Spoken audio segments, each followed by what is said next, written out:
Good evening, everybody. You are very welcome along to tonight's Between the Lines in association with our main sponsors, Diet Chav. You guys asked for a Q&A with some of the Anfield Agenda crew, so tonight I've brought on Tom, I've brought on Connor. Tom, how the hell are you, buddy? It's been a while. Yeah, I'm good, mate. I'm good. Well, I say I'm good, but two of my teams in the sweepstakes went out today, Uruguay and Brazil. So pretty gutted about that. Bit of a low blow for me, but I'm doing okay. Yeah. I enjoyed that Brazil and Belgium match very much. It was a really good match, even though Brazil lost. But yeah, I just thought it was a really great game. The whole house of cards, Tom, it's falling down around you. You were strutting around the Oh. place like a proud peacock when you got Brazil.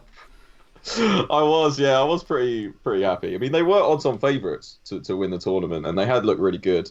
But Belgium were quality tonight, and Hazard he was on a different planet, I think. He really showed Neymar how to do it. He really put him in his place, so fair play. He also showed Neymar how to properly draw a foul as well. Yes. Yeah, he did. He held up. His held up play tonight was actually insane. Like, I know he's quite strong for a small player, but yeah, I didn't realize it was that good. Yeah, he was so class tonight. Connor, we're only after opening the chat up, and we've got Imran, Mickey, Cameron, Louis, Joseph, Ben, Thomas, Phil, Sarah. Lots of people in the chat. Mark, Tom Connolly, of course. Lots of people in the chat already. How has your day been? Have you enjoyed the football? Yeah, it's been pretty good. Two very good games today, actually, compared to some of the dull games in the last round. Obviously, Brazil going out was a bit of a shock, but I thought Belgium were brilliant tonight. Mark wants us to crack open the Diet Chav and let's get this party started. That's the attitude, isn't it? We had to explain to Tom, by the way, before we started the stream, what exactly Diet Chav was, and I think he thought we were on a wind-up. I did until you showed me the domain and the Twitter account, and yeah, now I'm fully on board. I'm fully part of the team. The next it'll be the Diet Chav fleet of trucks and everything. The Diet Chav Range Rovers. It'll be Diet Chav all over the place. Tom, we're like Red Bull all over again. Yeah. It'll be Diet Chav FC and everything. I was just gonna say it's like Red Bull. We should get like a Diet Chav truck, with a kind of can of it on the back. You can just like drive around places and just give everyone a shit ton of Diet Chav. I actually had an opportunity to work driving one of those tin cans around. And why didn't you take that up? I'm just not a wanker, Tom. I just couldn't bring myself to do it. I just could not bring myself to do it. Like, no, not a chance. Guys, you asked for a Q&A with some of the Anfield Agenda team. We've got them on. Anything at all you want to know, if you want to ask anything of Tom, of Connor, or of course of myself, or anything about Anfield Agenda, lash it in the chat and we will get to it straight away. It's something you asked for. I promise you we'll try and get the guys on. Here they are. So anything you want to know, just lash it in the chat. Ben says, Anfield Agenda, the home of Diet Chav, the founders of Diet Chav, some might say. Well, everybody might say, because it's a mythical fucking creation, and this is where it's at. Thomas says, do you think Neymar's earlier antics affected the ref today, and he was having none of it? So, Tom, I'll come to you on that one. Do you think the ref went into this game, perhaps, knowing what Neymar was going to be up to? Yeah, probably. I mean, I feel like everyone would, with what's happened and the exaggeration he's done before. But I think even though it was quite clear that he was quite disgusted with him and he was prepared for it, I feel like he'd made the right decisions still. I think it was great when Neymar went down super easy and the ref looked at him with like this face of absolute disgust and like flicked his hand up to say, "Get on your feet, you prick." But it was the correct decision, and I think that's the way you got to treat Neymar. Otherwise, he's just going to keep doing it and keep being a massive bellend when he's actually a really good footballer, when he's not rolling around on the ground. Connor, at what stage does the world, and I mean sponsors and the football family in general, just turn around to him and go, just shut the fuck up, you one, you little bitch, and play football, or nobody's going to have any interest in what you have to do or say? It probably never will happen, unfortunately. It should have happened already, because the amount of time he spends on the ground in these games is fucking ridiculous. Like, every little touch he's gone down rolling around claiming penalties and frees. Like, he was even calling for the video ref when he clearly after diving. Like, what is the fucking point in that? How was he not booked for that, by the way? Yeah, I don't get it. Yeah.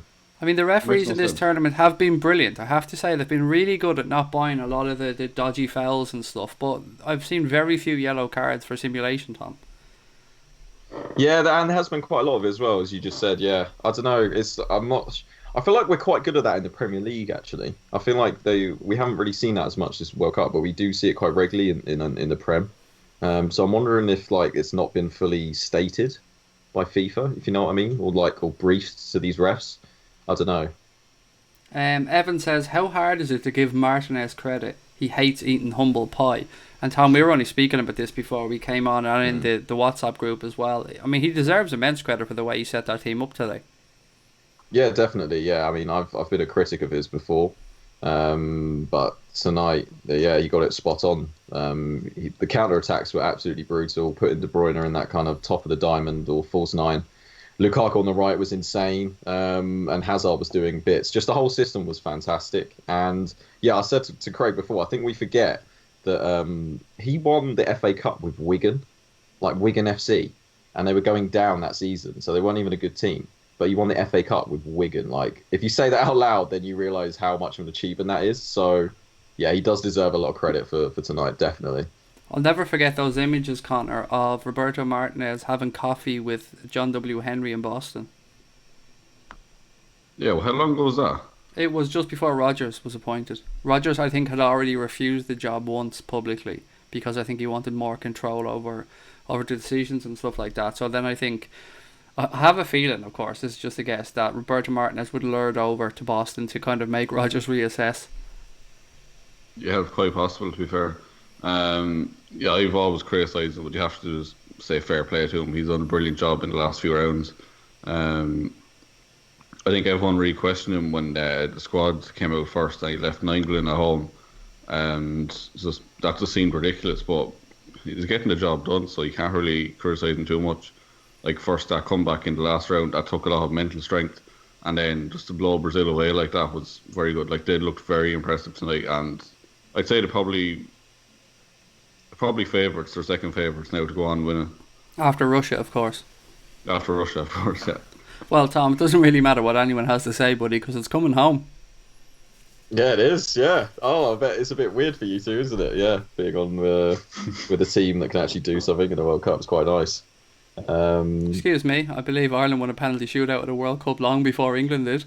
Well, it doesn't matter. We've won one now. We've won one, so we're happy. Like, whatever happens now, fuck it. We've won a penalty shootout. We can all die happy, I think. 11-1, by the way, with Paddy Power for you guys to get through with a penalty shootout against Sweden. Really? Yeah, 11-1. I thought they were very generous odds. That is generous because Sweden are pretty defensive. They're kind of like Burnley or Iceland kind of mould, I think. So we're gonna have a lot of the ball. They're gonna be really tough to break down. So I don't think it's gonna be high scoring. I mean, their last game wasn't at all. Their goal that they got was just a massive deflection, and they defended the whole game. But that's what they got. That's what they do. That's what they're good at. But I'm not like super confident. But on paper, I think we should beat them. I do think we should beat them, but we definitely shouldn't underestimate them. Sure, you'll definitely get one penalty, by the way, for a foul on Harry Kane at some point. So you definitely have that one to look forward to. To be fair, look, you know what my feelings about Kane and shit, like from the Spurs game, but he has been wrestled to the ground like 6 times or something. He's been fucking immense in this World Cup for England, I have to say. Has. He really has. Again, like Hazard, I didn't realise his hold-up play was that good. Like in the last game, he wasn't really getting fed the ball much by anyone else. But then when we hit it long, or like we needed him to hold it up and draw a foul, he was absolutely immense at it. And he has been a real leader, and his penalties are just amazing, which helps. So yeah, I'm fully on board the Kane train right now. Lots of questions for us to get through. There's one, Connor, I just want to come to you about before we get into the personal stuff. The Junior says, how much of a joke is it that Firmino didn't get one start in this World Cup? Oh, it's ridiculous, I think. Like, he just offers so much more to that team than Jesus. And like, even look at the stats, didn't Firmino play like 20 minutes compared to Jesus is like 300 and something, and he scored a goal, and Jesus barely took 2 shots. And then, like, I think didn't they score most of the goals while Firmino was actually on the pitch as well? Like, it just kind of sums it up. He's just a much better option up front. I don't understand why he didn't start. I think I've said this before, but every time I look at Jesus, he just reminds me of Martin Lawrence, the actor, and I just can't take him seriously now every time I look at him. Yeah, I think you've mentioned that before. Tom, I just can't understand it. Tom, a couple of more questions here I want to quickly get through. You weren't on the stream last night, but I'm sure you've seen the Dybala chat popping up on Twitter. What's your thoughts? Any truth in this, or is it just more BS? It's BS. I don't know. I feel I've seen something not long before we came on here from like another Italian paper. It's not reliable on Twitter, but it was saying about I think it's because Ronaldo's incoming. They think that they've got to sell at least one big player, and that's between Higuain and Dybala, and I'm pretty sure Higuain's the favourite to be sold. So I don't know. It does seem like bollocks to me. Seems like I heard they're asking like 70 or 80 million euros for Higuain. Yeah. Wait, Higuain? Yeah. What? Yeah. Something ridiculous like that. I think it was Isn't he 60 like million 32 pound or now or something. He's something? 29, I think. Is he? He looks way older. He's kind of podgy. I feel like he's quite sluggish. Yeah, every pre-season he comes back and there's that joy made at him that he looks like a bit of a pudgy fucker. Yeah, he does. I'm surprised he's 29. But his goal scoring record, I know for Napoli was like amazing. I don't know what it's like for Juventus, to be fair. But Right. I'm sure he's been banging them in. Straight into the personal stuff, and I did see a question here somewhere that I want to get into. I'm shit at keeping up with the chat, by the way. Cool. So Phil Lindsay wants to know, what do you guys do for a job? I'll answer this one last. So Connor, look, I'll come to you first. You unemployed bum. Yeah, unemployed admitted, unfortunately. I'm a student and I work full time as a graphic designer, making less than a part-time wage, which is very upsetting. But He invents brands by the week. invent brands by the week. Yeah. If anyone wants to give me a job, hit me up at ConArtistLFC on Twitter. Just send me any work you can, please. We should point out, to be fair, Connor, you have only just finished college. Yeah, I only finished a few weeks ago. I'm just still looking for a job at the minute for the summer. So So hopefully be get fair something to him, soon. like he's not just a bum who's sitting around doing nothing. If yeah, there's I'm not sitting on the dole or anything. Like, no, Jesus, no. He's just a farmer's son, milking the EU for subsidies. Tell the truth, come on, tell the truth. oh, if No only such you thing knew. as a poor farmer. If only you knew. And Tom, obviously you live off a monthly allowance, buddy. But if you were to work, if you were to go out there with the common man and work, what would you do? I would commute to London every day, which is fun. And I do like marketing and PR for a men's fashion company, like online clothes for men, which is just the same as what I said before. But yeah, like a small kind of ASOS company in East London. But before that, I actually used to work as a barista in Costa. But that was my first job after uni, because I didn't know what I wanted to do and I needed money. So I was a barista for like 9 months. So your current job now, is it the same kind of day-to-day stuff, or is it a job that you go into not knowing from one day to the next where you're going to be at? It does change, yeah, but like it obviously it depends like what promotions are on and stuff, and like kind of like what marketing things we need to get out, like vouchers and stuff like that, or competitions. Yeah, it does range a lot from day to day, I guess. Yeah. My answer to this question, guys, is very complicated. I have a bit of a strange family life in that I have to be here a lot of the time for my son. So I have my finger in about 12 different pies. I buy and sell anything. Just think of me as a poor man's Del Boy. And I mean poor man's as in like a Del Boy light, nowhere near as good as. I've a few fingers in a few pies, buying, selling cars, a few other bits and pieces, but no 9-to-5 job that I could say, yes, I work for here and here, because most of my life I've been self-employed. Because if I was employed by somebody in the 9-to-5, I'd be fired in a week, because I just held a cunt the fuck off. I couldn't deal with it. Like, I'm too strange to work in the normal environment. So that's that one. So look, we'll get into the next question and see. Hopefully this will move along a little bit more, and we can be a little bit more fun-loving in what we have to say. God, there's so much in the chat. I'm really struggling to get through it. I mean, Connor, as we grow, this chat gets quicker and quicker. Yes, more and more comments every night. Cap That's great Idol to see. says new sponsor. He's noticed. Yeah, that was up since yesterday, though. You not noticed yesterday. Yeah, you're letting us down here, buddy. I mean, we thought you cared. Be part of the fucking problem, buddy. No, the solution even. Be part of the solution. You are part of the problem. Be part of the solution. Okay, what else have we got? Tom, before we get into this, actually, give me a prediction for the England game tomorrow. 1-0 England. Kane. He's going to do it again. Not a penalty, but will actually score from open play. Will Or a he corner, know maybe. it's hit off him this time, or? I don't give a fuck, mate. Honestly, I couldn't give a single fuck. As long as we win that game, then I don't care who scores. if he cares or if it touches him, whatever. Own goal, I'm not bothered. Let's get through. Let's get to a semi-final. That'd be absolutely huge. Evan says pictures of the family in the jail cell there, Craig. I'd be a bit worried because obviously Mane's black and Salah's white, so I'd have a bit of a Benetton family. if it was. But I suppose we can call them family, Connor, in that they're LFC family. Oh yeah, the big LFC family, of course. I should point out actually that the images behind me come from Liverpool Tunes on Twitter. Dave does amazing work. I'm sure a lot of you guys probably know about that. I think he's 2 accounts, doesn't he? He's got Cartoons by Dave, and he does much more than Liverpool stuff, but he also has Liverpool Tunes as well, which is another Twitter account that he has, and he does amazing stuff. And he sent me these a while ago. I kept meaning to put them up. I completely forgot about it until now, so I apologise, and I just wanted to give a shout out to Dave because he does amazing work. Right, what else have we got? Lots of 1-0 England, 2-0 England. England will win 4-0. Pepe Reina is after going, Connor, and he's signed for AC Milan now. So what do you think of that? Yeah, it's probably a good move for him. It's just interesting for us to see will Donnarumma be available now. I think we should be all over that if he is.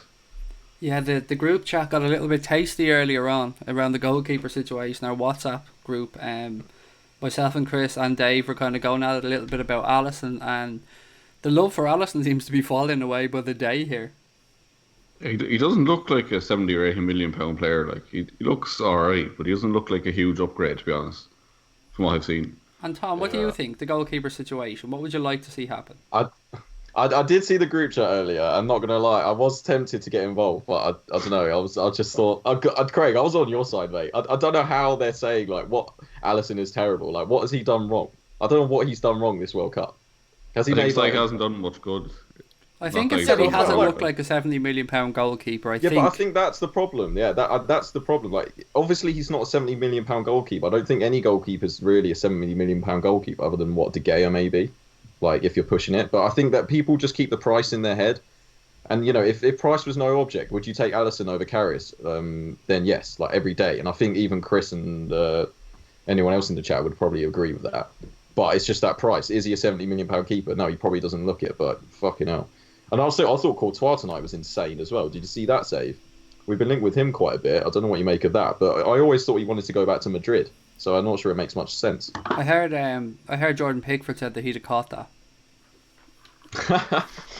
I saw Courtois actually came out after the game in an interview and said he wasn't having a jibe at his height. He was just saying that because he was bigger, he would reach it or something. He actually came out and specifically apologized, or said it was a misunderstanding. So fair play to him. But his reach, did you see that save? I'm sure you did. That his reach for that save was insane. Like, you could tell that. Obviously 6'6". He is a giant. Like, the Pickford save was 10 times better though. Yeah, the Pickford save was insane, to be fair. Yeah, although I think apparently it was going wide, but that doesn't matter. It's still beautiful. The agility, yeah. Think of it this way, Tom. If he hadn't have made that save, even though it was going wide, you still wouldn't have won a World Cup penalty shootout. True. That is true. That hoodoo is over there. You know what? It probably was better going through on a penalty shootout. You're right there, because the hoodoo is now gone. I genuinely think that was such a massive elephant in the room. Like, it was like a ghost hanging over them, that if we did go to a penalty shootout, everyone would just shit themselves and fuck it up. I've been so impressed by this England team, I have to say. Just their mentality, the way Gareth Southgate has got them thinking, the way he's got them strutting around. Connor, to me, they've gone in and they've kind of seemed to have this attitude of, we'll give it our best shot. We know we're capable of doing something in the tournament, but we're not going to play with the pressure that other England teams have been put under by the media. Yeah, I think they've just kind of chilled out a bit, aren't they? Because I think there's just far too much pressure on the team in the under year. So I think just the fact that they're a young team as well, there's not much expected of them, so they can just go out and play football and do their best, and it's working so far, and they have a very good chance of making the final now, which is crazy to think. Yeah, I mean, they'll have a tough semi-final against my Russia, but because that's why you're having the sweepstakes. That's my last man standing, even though I know damn well Croatia are going through tomorrow. But interesting day tomorrow. 2 very contrasting matches to what we expected today. It was always going to be, Tom, a battle of attrition between Uruguay and France, and the flair of France, I suppose, won out. But they did have to battle for it. Yeah, they did. But I think Uruguay missed Cavani a lot. Like, him and Suarez, that partnership was so good. And I feel like they were kind of tiring in the tournament as well. Like, I think you can only play that way for a certain amount of time in this tournament. Like, you do have to be attacking to get through these kind of games. And yeah, France have really stepped up in the last couple of games, and they look pretty damn good. and their I squad is got just too good. slaughtered for suggesting that Suarez looked a little bit unfit and that he wasn't the same player that was at Liverpool. I think unfit's a bit harsh. I mean, what is he like? He must be nearly 30, and he's played a whole season. But I mean, he's definitely lost a yard of pace. I think that's more of a natural thing, though. But I mean, he's probably run himself to the ground, especially in that game, because Cavani wasn't there to help him out, because he's got a mad work rate as well. So yeah, but I get what you mean. I think he's probably lost a yard of pace. Right, Connor Steve wants to know, sweepstakes question, and not our sweepstakes, by the way. He wants to start a sweepstake, I think. What day will Fekir sign? What will be the hashtag Fekir day? What day are France playing next? When is it? Tuesday, Wednesday? Is that when the semi-finals are? And then About the 3 finals days on after Sunday? when France go out is my guess. If it's going to happen, 3 or 4 days after they go out. So I'm going to guess. I'm going to say Fekir Friday. It's because it sounds good. Fekir Friday. We've had a few of them already, I think. Yeah, hopefully comes back to it again though. And- It's full circle. And Tom, for you, what's your thoughts on the old Fekir situation? Johnny Cuntilocks has been quiet lately. Yeah, I don't know. It's just the same as usual, really. I think yeah, Connor's right. We got to wait till they go out for sure. But it's kind of nothing's come out very recently, has it? I think it was last week the last stuff came out when he was linked to like Real Madrid and Man United. I think we are still in for him. Like, there's no question. I don't think anything's changed. I just feel like it's just a waiting game at the moment. It's just a massive game of bluff. A couple of people as well want to know, Tom, what game are you going to be watching tomorrow? Will you watch the once in a generation quarter-final England in the World Cup or Liverpool's youngsters against Chester? That is quite a difficult one. Yeah. That's a really hard decision. I mean, it is Cater's debut, so I could be tempted. No, I'm joking. Definitely not. It's going to be England. I might be going up London to watch it, so it could be very live. Like, have you seen those clips of like random places in London, like all the bars and stuff when England score? It's been nuts. It's been so good. No, Tom, I'm Irish.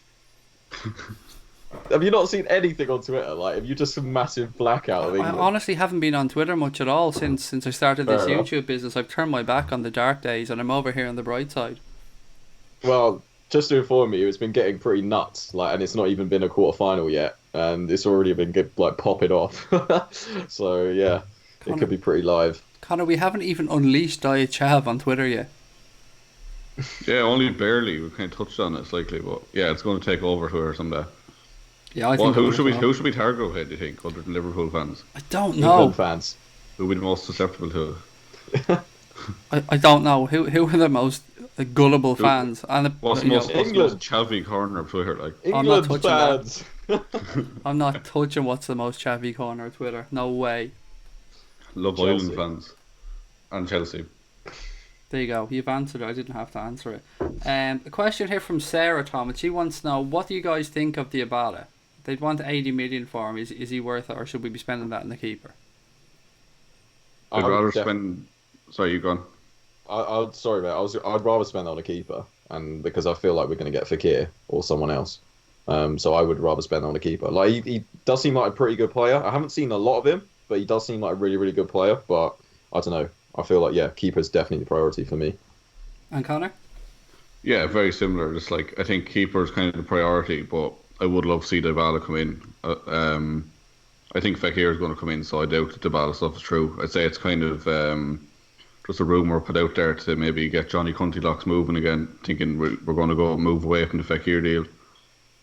That'll be my guess anyway. Tom Mark says Tom designs clothes. ... Sassy. I don't design clothes. I do like the PR and stuff like behind it. I've got nothing to do with the design of clothes. Do you have your own Blue Steel?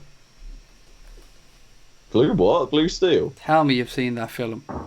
No, I'm sorry. Connor, fill him in. I've forgotten.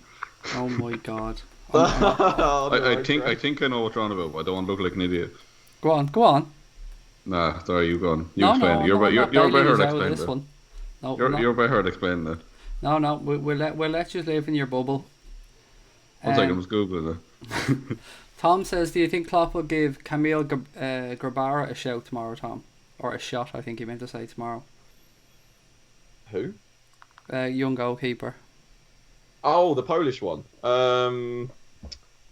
I've got no idea, mate. He could just start Karius to make a statement. Is he finished filming Instagram videos though? Will he be able to play? I think so. I don't know why everyone's so pissed off at that. Apparently, they're like, he's got a mate that's a director. Like, yeah, it's a bit cringe. The Baywatch music was fucking genius, though. Yeah, that was insane. I love that. That cracked me up so much when I saw that earlier.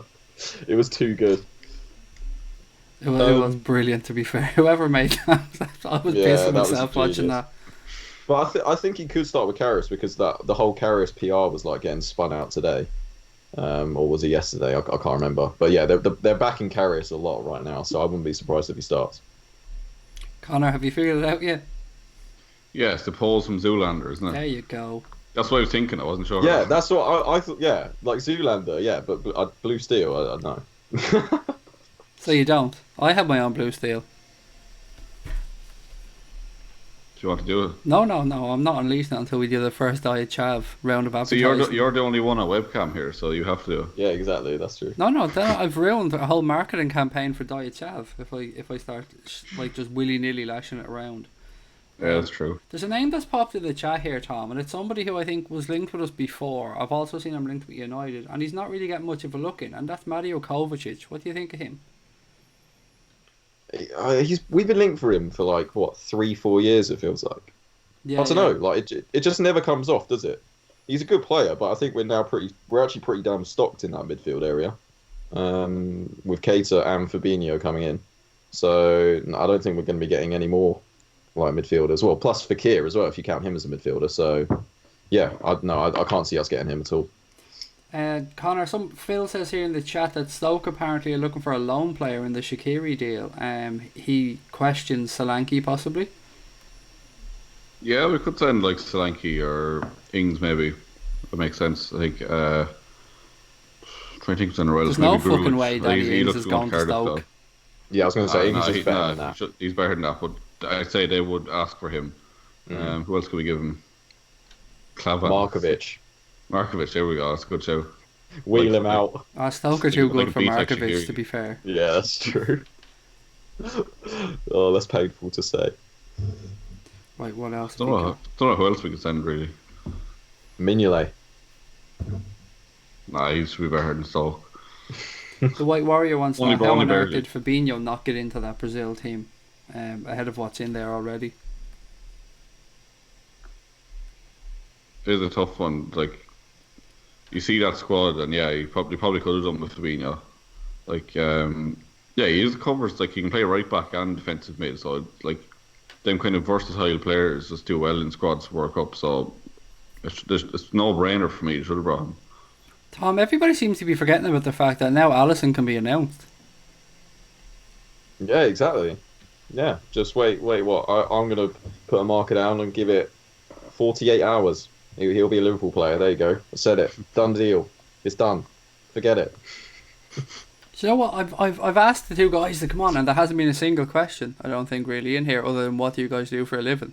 Am I correct in this one? Has anybody seen it? And have I missed any questions in this chat? And obviously, look, it's a Liverpool forum, and I'm happy to talk Liverpool all day long. I haven't really been looking, to be fair, but most of it I think is football chat.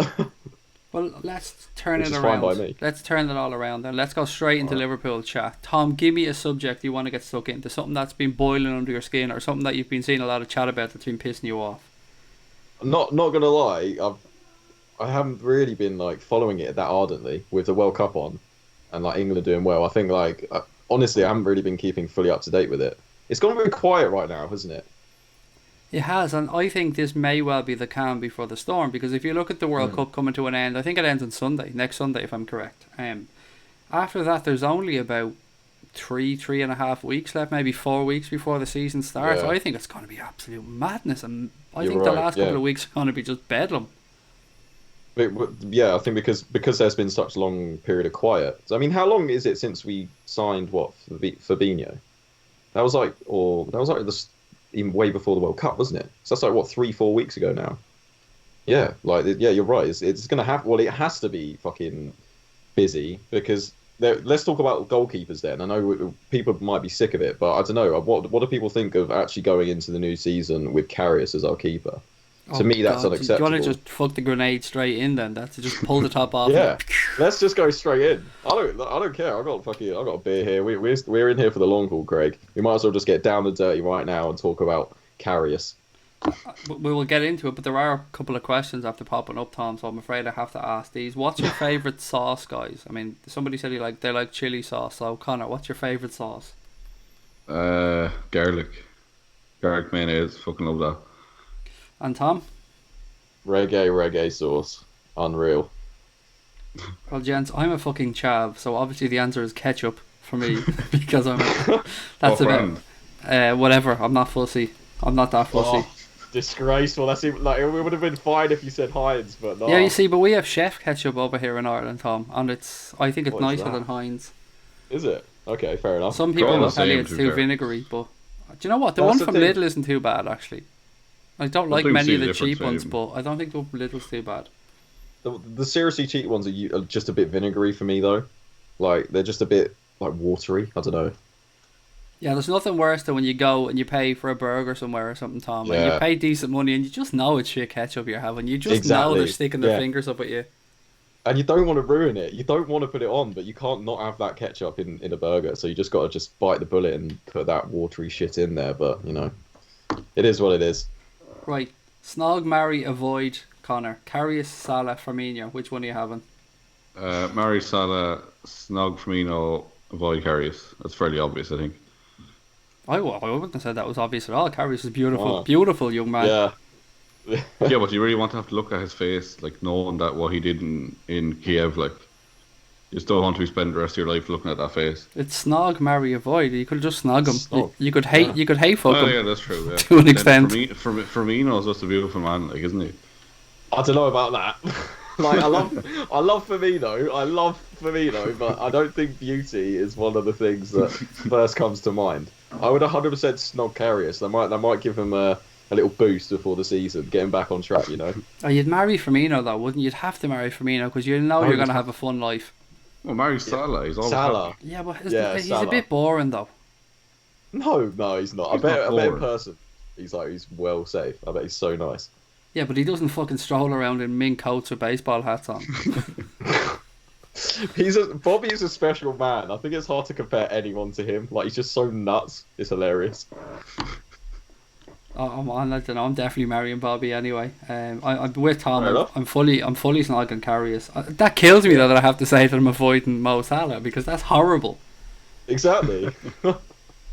Just avoid Bobby. You wouldn't care. Do you know what? I have a question for you guys in the chat, and I'm going to ask you lads as well in here. Tom, what do you think of the Liverpool mascot, Mighty Red? Because this prick does my fucking head in. I would love to punch the living shit out of Mighty Red. He is a bit of a shit mascot, isn't he? Like actually, to be fair, any mascot's that good? Like really? There's the what's the Goon? Is it Goonosaurus? or Goonosaurus, something? yeah. He's quite funny because there's quite a few jokes about him, I guess. But the Mighty Red, there's not even any like anything fun about him or like funny. I don't know. I don't think he's as evil as you, Craig, but I just think he's a bit pointless, really. That's just a it. bit of He's shit. just useless. He's He is a bit absolutely useless. pointless. I don't care what they Yeah. say. There's no way a mascot is going to bring kids to football. I'm not having it. No. I'd much rather go to Crystal Palace and see the cheerleaders waving their pom poms if I had to sit through something. I have witnessed the cheerleaders. Yeah. But here's a question: who do you think is in the costume? Jeez, that's a tough one. I would. Oh, it's a tough one. Coutinho. No, he's not as good as moves as Coutinho. Like he's definitely. I wouldn't put it past somebody like David James being in there because he needs a few quid, doesn't he? He does need the... Wasn't He he would've declared sold- bankrupt? I remember he sold was the selling his costumes by DJ now. equipment in a van or something like that. Oh, a few people in the chat saying Chef Ketchup has a good kick to it, which I agree as well. DZB is in, says hello from Glasgow. Lots of love for garlic sauce as well, Connor, to be fair. The Junior straight in with the salt and vinegar Tato. I'm not a salt and vinegar fan, gents, I have to say. Oh, I love salt and vinegar. Class. Yeah, I'm all right with it. It's not my favourite, but I'll have it. I'll have salt and vinegar. Monkey says he didn't even know Liverpool had a mascot. That's how fucking good Mighty Red Yeah, is. exactly. Yeah, I bet a lot of people don't Don't even bother looking it up. It's not worth it, honestly. I often see him sometimes. You know, before you go into games, Liverpool have the fan zone. I often see him wandering around, and I'm going to see you in the toilet one day, dickhead. You're gonna fucking nut him. Only one of us will be coming out of that toilet alive. And watch the scenes when it's Mighty Red strutting out, and I'm bruised and battered in the corner of the toilet. There'll be a nice big pool of red around him when you're finished with it. I start on it, and he whips off his head, and it's Conor McGregor over the other side of it, like. Who the fuck is this guy? Yeah, exactly. He walked out of the bathroom after kicking the shit out of me, going, "Who the fuck is that guy?" This chat's after taking a bit of a sinister twist, gents. Sorry about this one. Lots of people talking about Tabasco sauce. I don't know about that. No, I'm not a fan. That reggae sauce, Tom. I've never had that. Is it nice? It is good. It's kind of like barbecue, but a bit spicy. I did buy a bottle of it just because I fucking loved Levi Roots. I absolutely loved the whole thing. Trust me, it is really good. Just put it with some chicken or with some chips. It's so good. One life jacket on a sinking boat. Who gets the jacket? Carrius, Mighty Red, and Origi. Oh god! I think Mighty Red would flow up with the head, wouldn't he? Could you not put one person in there that I'd actually want to save? Like, come on. I might just give it Divock. You know. I'd go Mighty Red because I think he did the least damage to the football club. What's Divock done wrong? Like he's not great, but what's he done wrong though? He's only got 1 year left on his contract, so he's not as valuable to us. Oh, not as valuable as Mighty Red. You think Mighty Red is more valuable than Divock Origi? No, but at least if I get Mighty Red back, I still have a chance to kick the shit out of him. Yeah, fair enough. Paul says we had a mascot at Anfield in the 90s called Anfield Arnie. Jesus Christ. I'm googling this right now. So am I. Anfield. Did you know there used to be a McDonald's in the Kop? At the back of the Kop? Do you guys know that? No. I shit you not. I mean, I've had this conversation with people before. I thought it was like some distant memory I had as a child, and I asked somebody before who, had been back at Anfield during those days, and I'm sure Paul Turner will probably be able to answer this in the chat as well.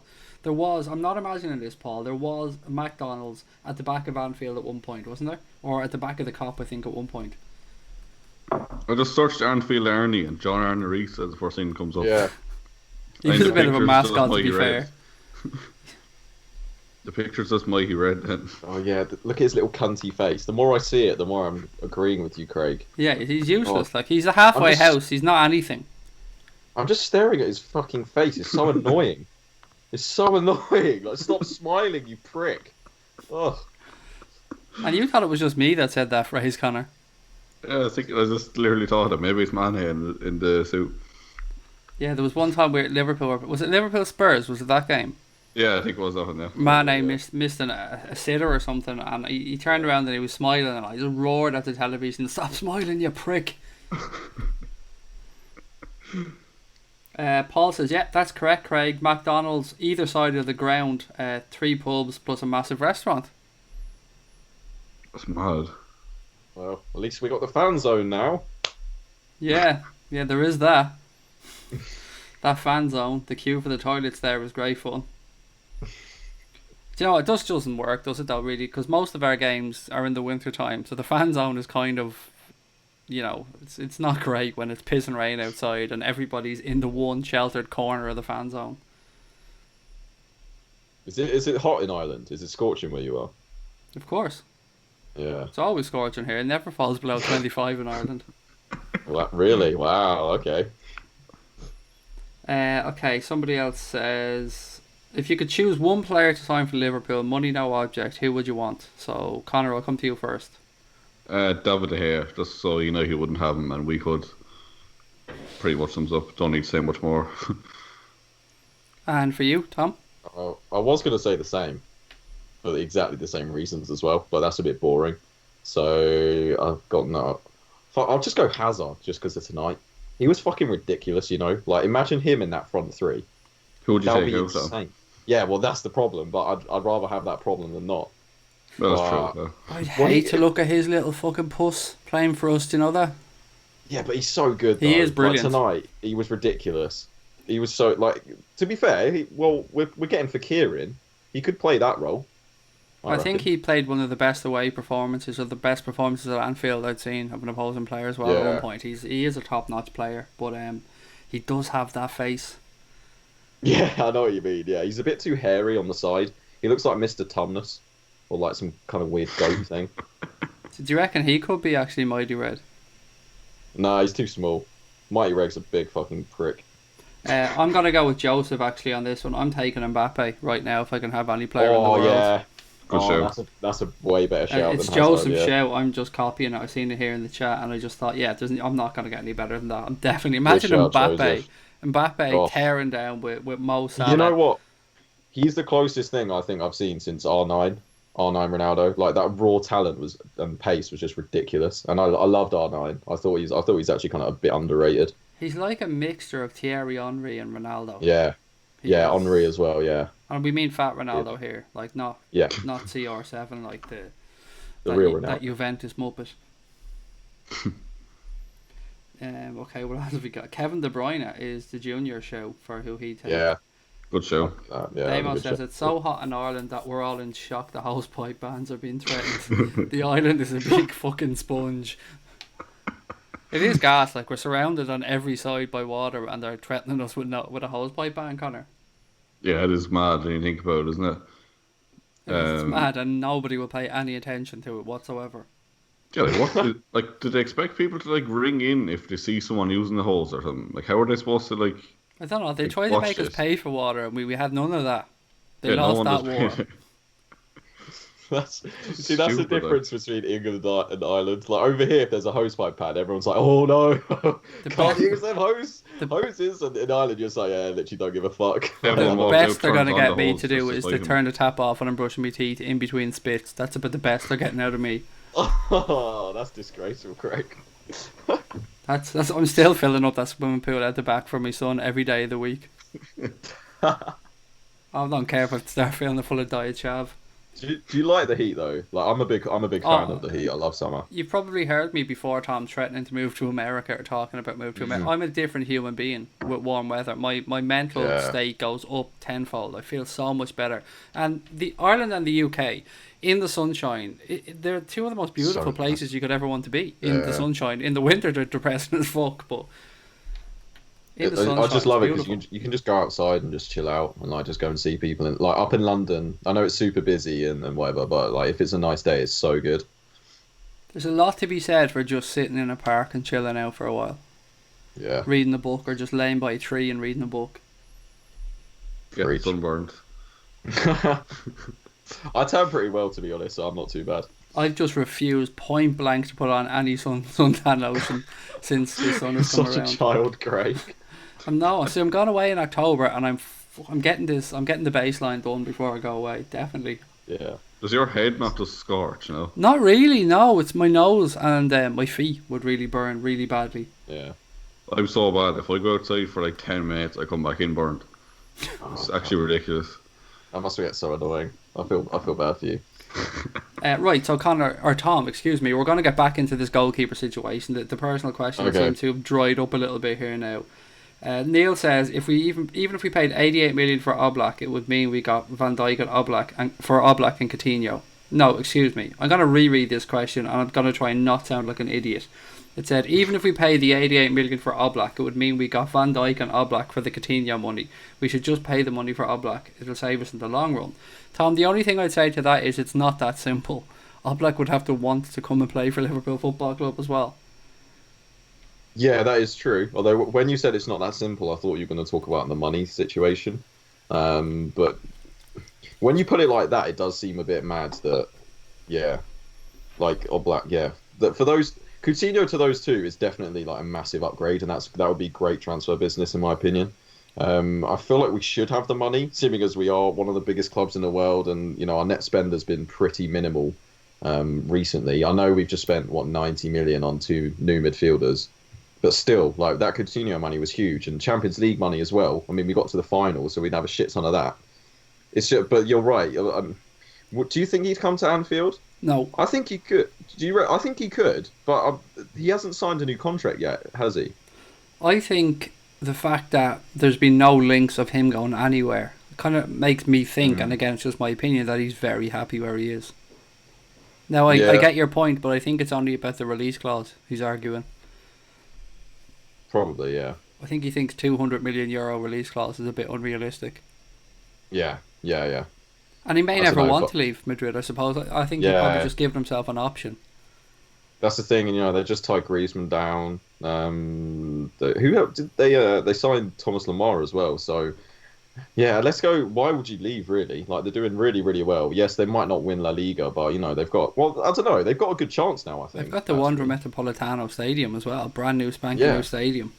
And they always do well in Champions League, and they've still got Simeone. No one's leaving there, so to be fair to him, I don't know why he would leave if I was him. Actually, But- Tom, do you know what? I promised the listeners last night that we had a little bit of a chat about FSG, and I began to speak about FSG from my point of view, and I then went into speaking Yeah. about how you felt about them a little bit, but then I pulled back and said it wasn't really fair for me to give your views on FSG, so I'd ask you tonight. So, again, how do you feel? Because I was saying to the listeners that you were a little bit anti-FSG at one point, but you may have shifted a little bit over the past 18 months. Yeah, like, as in, I was critical of them, I think, is what I'd say. I'm not, like, anti them, like, in particular, but I was just very critical. It felt like, the silverware thing, we haven't won anything recently. It was lots of bad transfer windows. Just quite disillusioned with it all, really. Like, I didn't really see the direction. I mean, under Klopp, that's completely changed, but I think that's more down to him than them, in my opinion. But they've still made some good decisions. Getting Michael Edwards in has clearly been a good decision. I was critical of him as well. Doing the stadium is pretty damn good. So I'm not really FSG in or out at all. I just want Liverpool to do well, and I will criticise where I think it's due. Right now, I think they're doing okay. I can't really fault last season. To be honest, like, I don't know how you could. It's just in transfers like this, I just really want us to push on, and I've said it before. It feels kind of like after the 13-14 season a little bit, in terms of we had a really good season and then we just didn't build on it at all, and we lost our big players and we just flunked next year. So I don't think that would happen this year, anyway. But it just feels like we're at that point where we're in a really good point in time, and why not capitalize on that now and put that extra money into the team, because we clearly need it. Like, I don't think anyone can disagree that we clearly need a new keeper, at least, and we definitely do need Fekir. Don't say that to Chris about the keeper. Well, I think he'd still agree that in an ideal world, even if he doesn't want to spend 70-80 million on a keeper, he would still want an upgrade on Karius. I don't think he does. I genuinely think he thinks this. And look, I'm not. When I say this, I'm not slagging Chris off, because he is 100% a very, very, very knowledgeable football guy. Exactly. And is fully entitled to his own opinion. But I genuinely believe that he thinks that Karius is a top quality keeper. And I seriously disagree with that, and I think that the vast majority of people seriously disagree with that as well.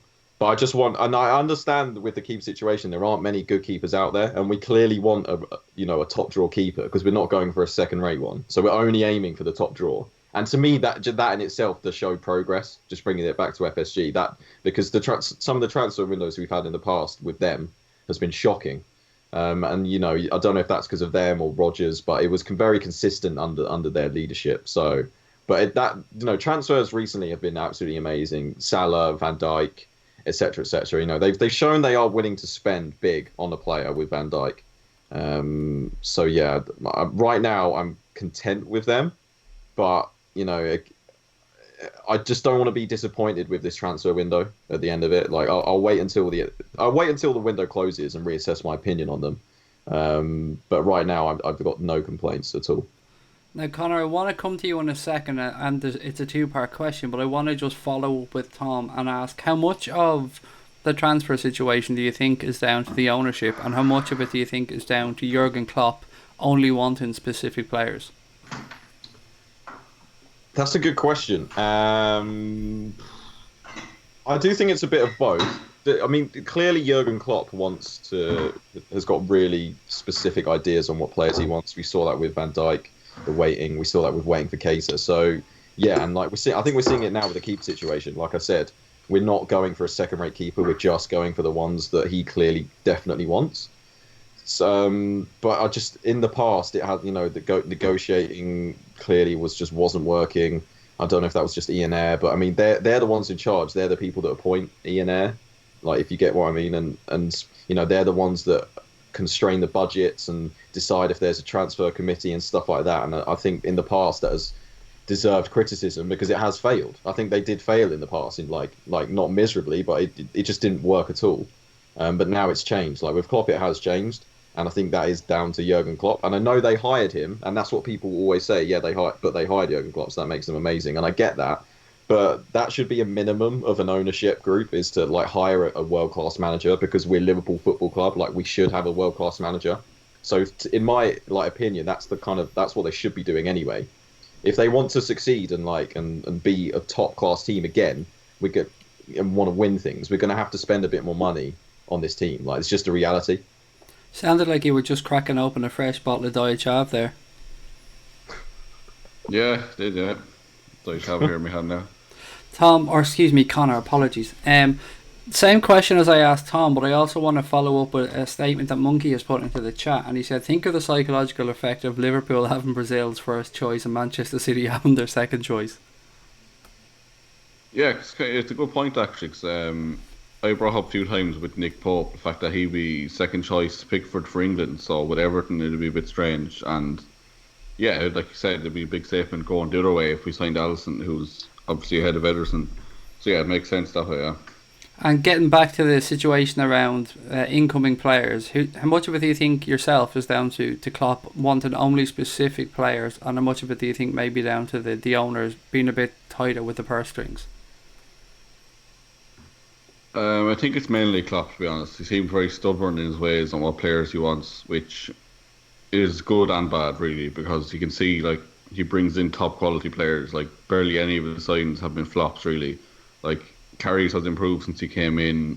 Solanke's kind of stalled, but he's still very young and probably will still become a good player. Like other than that, like you look at Mane and Salah and everyone like that, they've all just become so much better when he brought him in. And I think he's just so stubborn. He wants the players. He knows who he wants and he's willing to wait. And I think FSG are pretty much fully backing him. I'm sure there probably are disagreements on it as well. I'm sure at times they probably haven't wanted to spend the money he wants to spend, but I don't think there's any major issues there between them. Aaron seems to think the Fekir is going to be announced after the World Cup. Just going through the chat again, trying to catch up with some of these questions.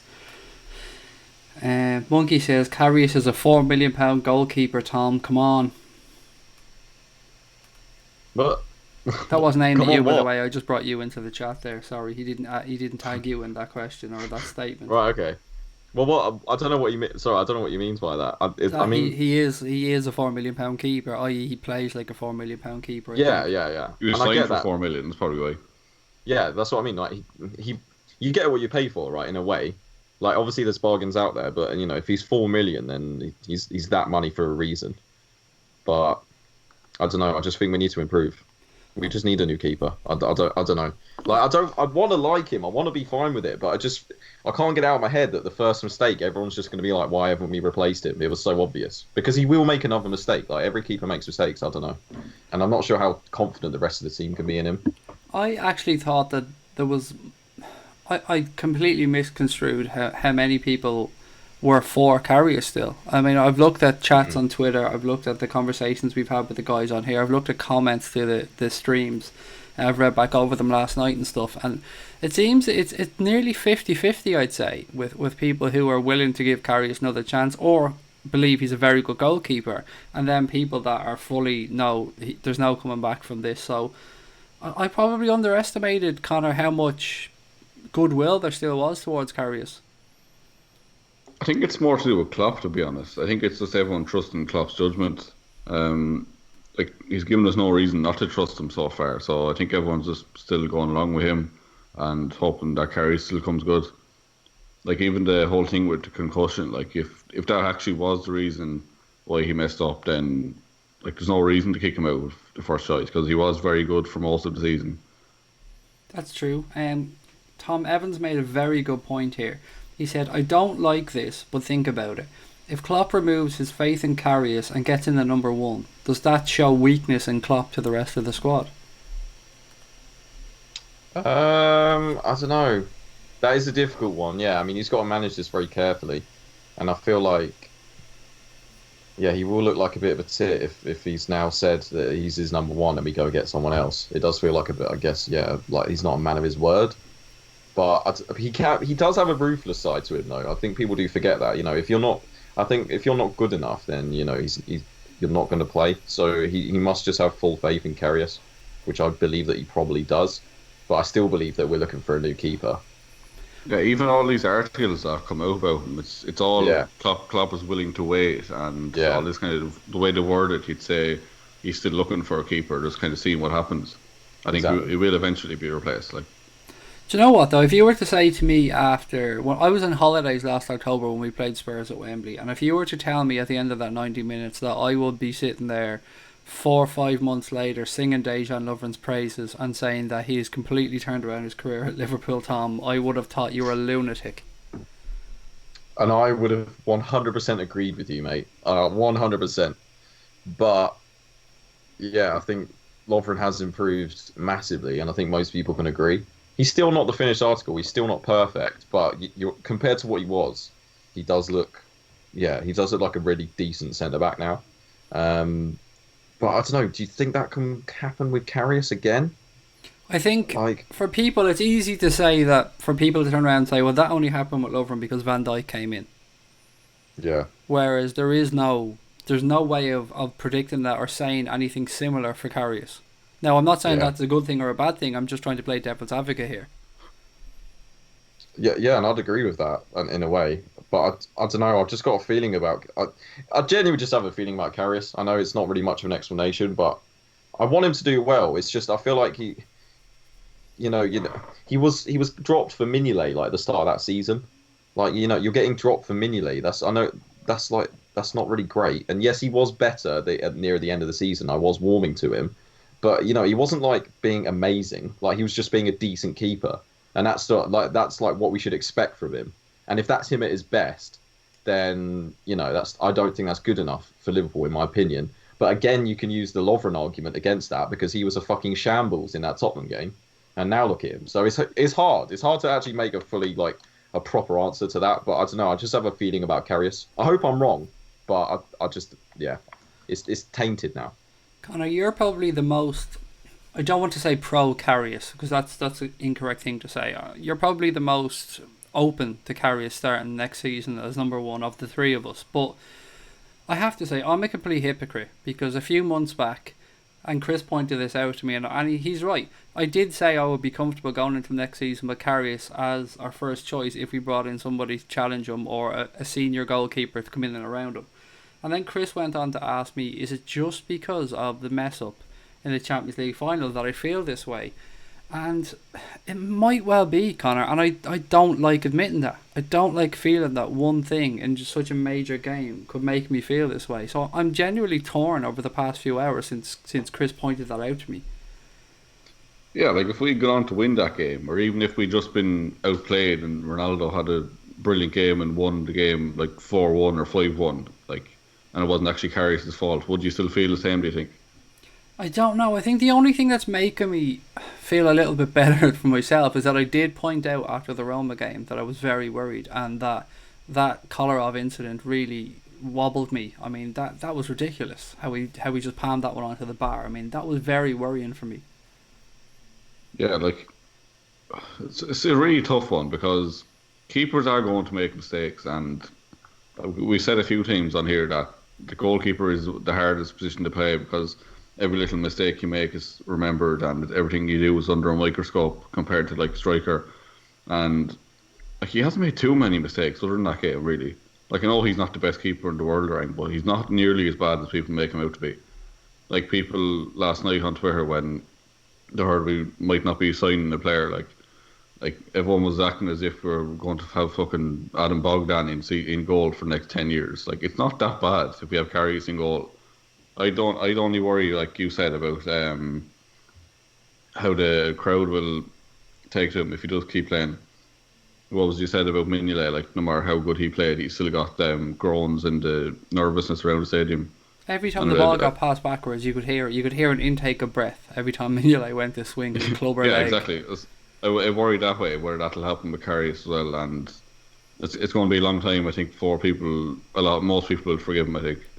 Tom, there's usually a turning point when there's no way back for footballers at Liverpool. I'm talking about Simon Mignolet here, and then I suppose I'm also talking about Alberto Moreno to an extent. Many of us feel that Alberto Moreno did have a bit of a good patch there at Liverpool recently, but still the general consensus about him seems to be that he's just not good enough. So has Karius got to that stage yet? I mean, it was fairly clear how people felt about Simon Mignolet and that there was no way back for him with the crowd.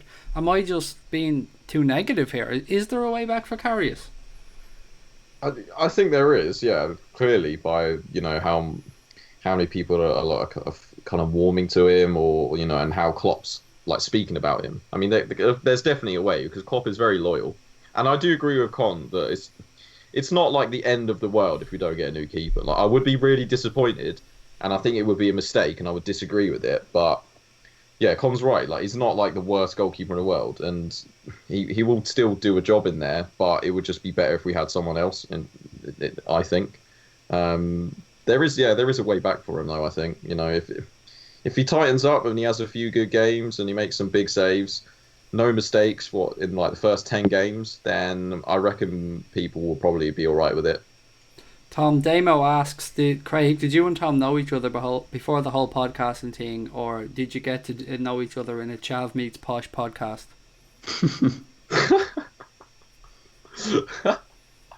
I'm not even that posh. I know I sound it, but I'm not even that posh. We did one of those Secret Millionaire shows where Tom came into my life and changed everything around. Yeah, I did. And I just wrote you a massive big fuck off check just to like really disgrade you and shit like that, as they do at the end. You gave me the seed money for Diet Chav. I'm bankrolling this, baby. We're going global. With my money and your Chav know-how, Craig, we're going to go far. It's going to be Chav-tastic, Tom. Escapado says, Connor, that Klopp had to be convinced to sign Salah that he wanted Julian Brandt. What's the question here exactly? Was that Klopp always in control of transfers? Well, no, that sometimes Klopp, his number one priority or his number one transfer target isn't necessarily always going to work out the best. That there are, I suppose, that there are other options there that can work out just as well. Well, that's true, yeah, but I think this whole keeper thing is kind of like Van Dijk. Like, Klopp wanted a centre back, obviously, and Van Dijk was his man. He wanted Van Dijk, so he waited and got Van Dijk in the end. And I think it's going to be the same with the keeper.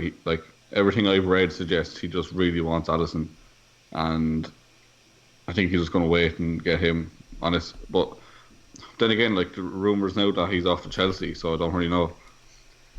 It's really tricky. Like, I think the main problem is that there's not that many good goalkeepers in the world at the minute. No, there isn't. Other than the very top tier who aren't going to move. I named 4 in the WhatsApp chat with Chris that I'd be happy with. And the fourth name I'm going to call out here will probably get me a lot of abuse. But Oblak, obviously, Alisson, Donnarumma, and I wouldn't mind Keylor Navas. I don't think he's the best possible person out there, but I know he's going to be available, and I would consider him an upgrade on Karius. Yeah, he's just a winner, like, isn't he? He just has that experience that we need. And he's Costa Rican as well. I mean, we need more Costa Ricans. Yeah, we need more of those, obviously. You have to have a Costa Rican to win the league. How old is he? He's not too old either, is he? For a goalkeeper, I'd say he's not too old. I'd imagine he's in his early 30s, probably. Like, we'll get a few years out of him as well. And then maybe at that point when we're replaced, if they bring him in, once we're replacing him, then there might be a few more top-class goalkeepers available. So it's really hard to know what we'll do. I think he's going to stick with Karius until he finds someone. If that's not Alisson, he'll find someone else. Tom, I'm sniggering to myself here because I just got a WhatsApp message from Charlie, and he says, I think I might start to run away with the sweepstake now. I've got 2 teams left and Brazil are out. He's getting cocky. Yeah, well, he deserves to be, because it looks like he's going to fucking win it, doesn't it? He's one of these people, isn't he? Shows up when everything starts going his way, he gets real loud and airy. Ugh, the worst. You can't begrudge him it, though, to be fair. No, I can't. I mean, well, you can. You probably are, to be fair. Like, because none of us are in with a chance, so we're all like, fair play to him. He's got like Belgium and Croatia. You know, they are pretty good. So, and I did have a pretty damn good draw myself, so I can't really complain. It's just a bit shit, really. Both two of them out on the same day. Is Sweden But, going to go all the way though? Well, how could they I do hope that if not. football's coming home? Football is coming home, exactly. So Sweden aren't going Tom, to win at it. this point, honestly, honest question, at this point, when do you think that like it would be a fuck up now for England to go out? How far do they have to get for you to think they've actually done good enough from the draw that's opened up in front of them? It would be pretty disappointing to not get past Sweden. Like, I know we don't have a great record against them, but on paper, I still feel like we should beat them. And I know they're a good team, like they're good at what they do, but I don't know. On paper, I just can't get over it. Like we should beat them, but I'm relatively content now. Like, I mean, just winning that penalty shootout was honestly like amazing. It was fucking insane. And this team are limited, and we have had quite an easy run so far. So I was never expecting us to get like super far. But getting past Sweden, that would be amazing. I was comparing the Irish penalty shootout earlier on to you with the English one. So we had David O'Leary step up to score our winning penalty. He would never take a penalty in his life, and you guys had Eric Dyer. Yeah, I know. And do you know Eric Dyer's penalty wasn't even as good as Henderson's? Has anyone like noticed that the keeper like basically got a hand to it, but he fucked it, whereas Henderson's was actually right in the corner. I didn't even Offside. watch Dyer's penalty. I was looking away. I've got to be honest. Looking away. Yeah, What, you Tom, I supporting won England, Craig? €650 when England won that penalty shootout. Of course. How could I be so stupid? Of course you have money on it. Huge. Not on a Nice penalty one, Craig. shootout. I just had a few bets that included England to go through. So I had nothing to do Yeah. with a penalty shootout. I didn't have any money on that. I just needed England to progress. So when Henderson Exactly. missed, Well, I was there you thinking, go. oh, fuck's sake. Yeah, exactly. That was a did- great to be- save, Dan. Objectively, do you think like Colombia were like that dirty? Colombia got what they Like- deserved. They were shithouses. Yeah. They absolutely had no intention of trying to go out there and win that game properly. That's exactly what I feel like, and I'm glad like someone that doesn't. Obviously, I'd feel like that because I support England, but I don't know. Like they were just disgusting. Like we didn't cover ourselves in glory, but they were just so bad. And the weird thing is, when they actually went toe to toe to us playing football, they caused us a lot of problems. Like when they actually played, they were good. I don't get why they didn't do that for the full 90. And for Peckerman to come out then and slay the English antics, I thought was priceless. Yeah. Like did you see the Colombian coach go and like shoulder nudge Sterling or something for no reason? Like what a bedend. Did you see Maradona full kit wanker nearly in Oh, Colombia God, gear? he's such a twat. He He's such funds a the twat. Colombian economy though, doesn't he? Yeah. I say he certainly put a few Oh. kids through college anyway, definitely. Bit of chat here about Courtois. Somebody saying he cost loads, somebody else saying he cost 40 to 50 million. But isn't he going into the last year of his Chelsea contract? I think so. I think that's why he's been quite heavily linked with. But he's always wanted to go back to Madrid. I've heard because his family there and his kids like grow up there. So I don't really see why he'd come to Liverpool if he really wants to go to Madrid. Somebody called him Postman Pat last night, by the way, Tom. And I almost rolled around the ground laughing. I thought it was brilliant. I don't know. He just looks like an alien to me. Like his body's so out of proportion. He's got such a long neck and a massive head, but really long arms. Nathan says here in the chat, and I think this might be aimed at me, I'm not sure. He said Alisson is shite, mate. And I guess it's all about opinions, and everybody is of course entitled to theirs. But what I will say is, I'm judging my analysis on Alisson not on this World Cup, not on the 2 games he played against Liverpool, but on at least 20 games that I watched Roma play last season. So I've Fair seen him. I haven't seen him do anything wrong in this World Cup, Tom. I'll say that. I haven't seen him Yeah. do anything spectacular, but I haven't really seen him make a genuine error. No, I'd agree with that 100%. I don't really know what he's done wrong. Like you said, he hasn't made like a spectacular save like Courtois or Pickford or something like that. But Brazil have been very good defensively up until tonight, so he hasn't really had much to do.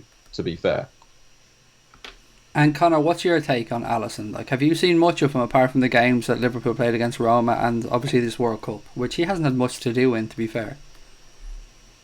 Yeah, I haven't seen much of him to be honest, and like I said earlier, I don't think he looks like a 70 or 80 million pound player.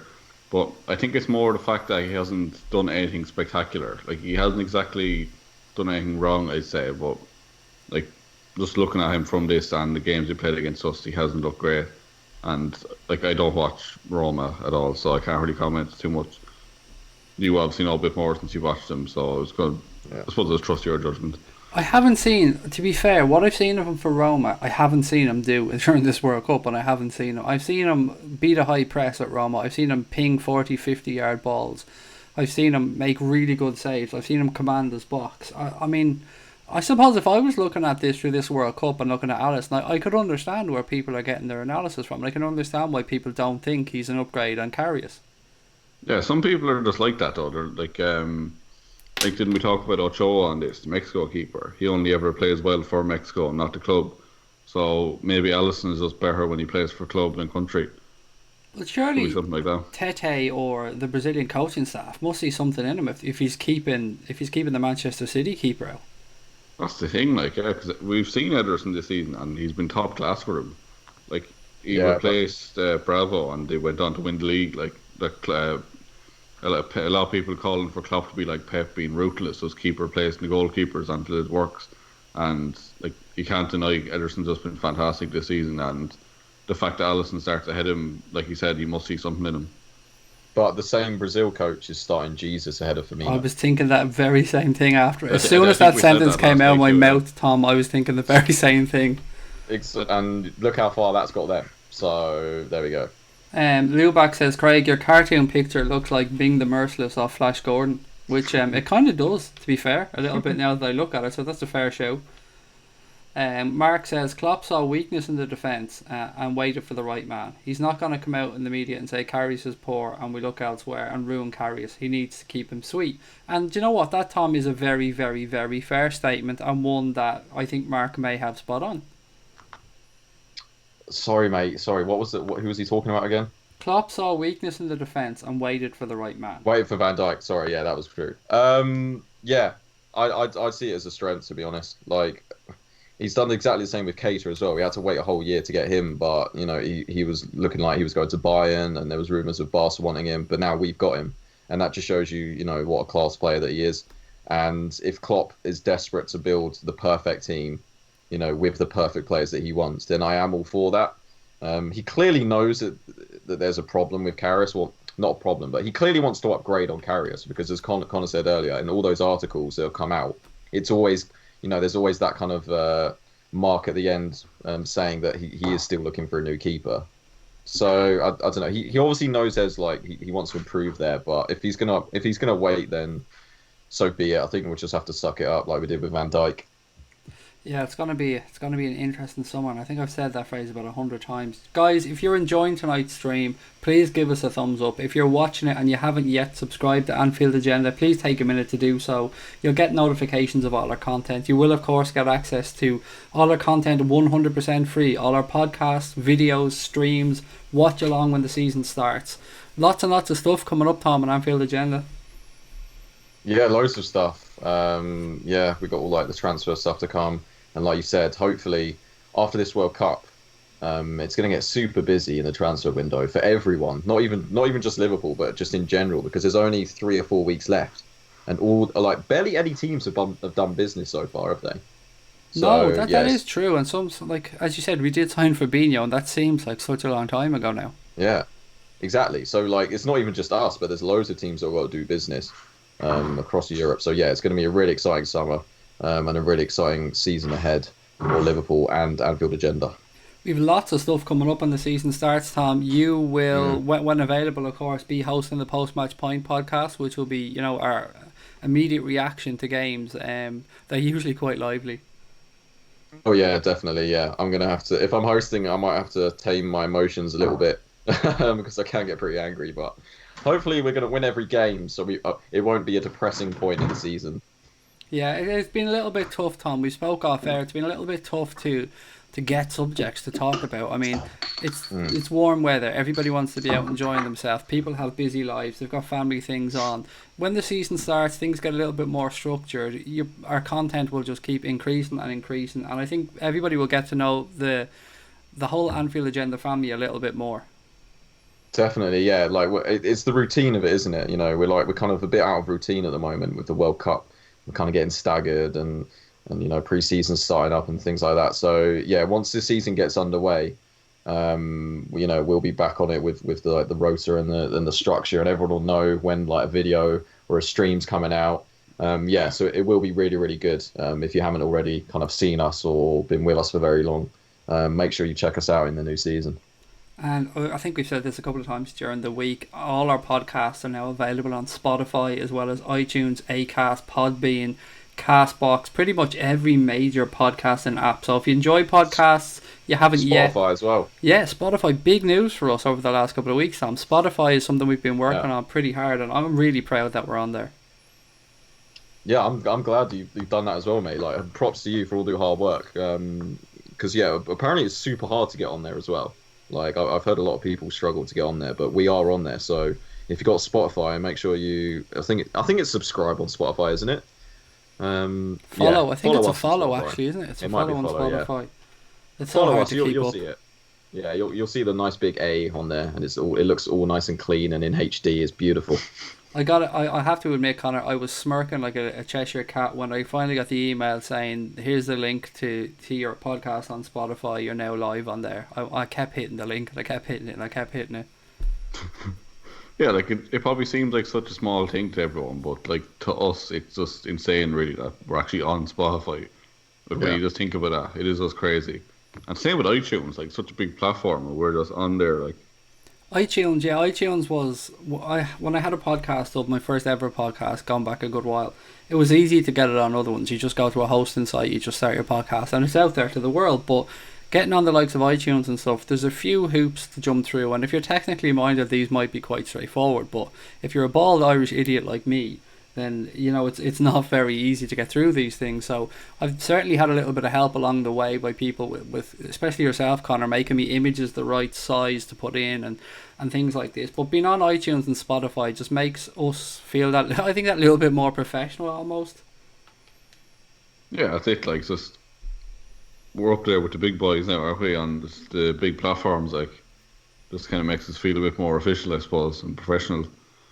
What is a bit even shitty though we just have a little laugh. Like. Even though we're on Spotify, we don't see any Spotify money. We don't get any of those subscriptions. We don't get any of that subscription money that Spotify take off people every month. Yeah, like how do music artists get paid? Do they get paid per stream, or what way does it work? I don't have a clue. I honestly don't have a clue how. It's like so you're saying if we have a podcast on there that gets 1 million listens, we don't get anything, like. I'd imagine maybe then they'd start looking at advertising or something with us. I mean, if we start getting 1 million listens, I mean, well, we're only at about 250,000 every podcast. I didn't know. I'm only joking. No, if we started getting 1 million listens or 1 million downloads, and of course I'm sure they'd look at it differently, but. It's just great. As I say, it's just great to be on there. It's great to see the thing progressing. As we started this out, Tom, months and months ago, a little conversation that we had between 4 or 5 of us, and it's grown quite quickly. Yeah, it has. Yeah, it feels weird. It's not even been a year yet, and how much we've grown. We've passed 250,000 views and listens, like 250,000 views and listens of our content. That's insane. I actually didn't know that. That's making me smile, like just hearing that number, because I know like I've done like so many cop cancels, and even like the post match pints. If you think about how many we've done like over the whole time, especially you, Craig, and all the streams and stuff that you've done, and how many people have listened to that. That's insane. Yeah, that's amazing. When we hit the 250,000, I have to admit, like it was just nuts. I was sitting there smiling, going, 250,000 views and listens, like that. It's absolutely nuts. And look, there's podcasts that get that every week. There's big established podcasts around the world that get that every week. But they're not just a bunch of fans sitting around chatting, starting this as a hobby. So for us to reach 250,000 listens/views of our content was amazing. And look, we're already starting, as you said, Tom. We're not even going a year. I think October when we started, actually, if I remember correctly, because I was on holidays. We started when I came back. Yeah, it's something. I thought it could have been maybe even late September when I saw the message or something. But yeah, it was around that time, October. You're probably right. Lots to come, Connor. Lots and lots and lots of stuff from Anfield Agenda to come. Obviously, Diet Chav has to come into the equation somewhere along here as well. Yeah, definitely. And I was only thinking there, it's mad how many people we've actually had through the podcast as well. Like the 3 of us are the only people who have been here since the start. And that's the part about this whole journey that always hurts me the most. People do fall off along the way. People fall out. There's arguments, of course. People fall out because they haven't got time. Things happen, and it is such a shame that you don't get to keep going. But the only option I suppose you have is if people, you can let it die away, or you can just keep fighting and keep refreshing and trying to bring in new people. And I think we've been rather fortunate with the people that we've brought on, Connor. Yeah, everyone's been top class. Like really, like, we can't have any complaints with anyone. It's been so much fun working with everyone as well. Tom, do you remember when we first started talking with Connor? There was no way on earth Connor was ever going to be doing any live content or any podcasts or anything like that. He was always going to be just behind the scenes, and now look at him. I know, yeah. Like when we were first talking, I was thinking, oh yeah, is he going to come on? And then it was just like, no, it's not happening. It's not happening. But now, yeah, it's like, you're doing like a lot of the streams now, aren't you, Con? Yeah, really good, probably doing 1 or 2 a week at least. That's good, yeah. It's such a transformation. Not even a year, as we've already said. That's huge. Not even here, yeah, it's mad. We were on here the other night, Tom, and we were talking, and there was people in the conversation from Jamaica, from Indonesia, from New York, Peru, wasn't it? From Hawaii, yeah, from somebody else from Canada, Ireland, and all in one conversation. I think Norway as well, if I remember correctly. And we're just all on here, and we only know each other, we only interact with each other because of Liverpool Football Club. Isn't that just mad? That is mental. And that they're actually listening to like 2 Irishmen and some like posh London prick or whatever as well. And they actually sit here and listen to us. That's amazing. There's a lot of love for Dave. You have to say, Connor, isn't there? There's a lot of Dave love. Yeah, hashtag Ask Dave did wonders for his profile on here. Once we let it slip that Dave lived in Germany, he then became the German Guillaume Balaguer. Pretty much, yeah. It's just funny because I don't really rate Guillaume Balaguer, but yeah, it's kind of an insult to Dave, to be honest. Yeah, that's what I mean. We also have the Swedish one in Christian. We have Swedish Guillaume Balaguer as well, and of course, meaning that in the nicest possible way.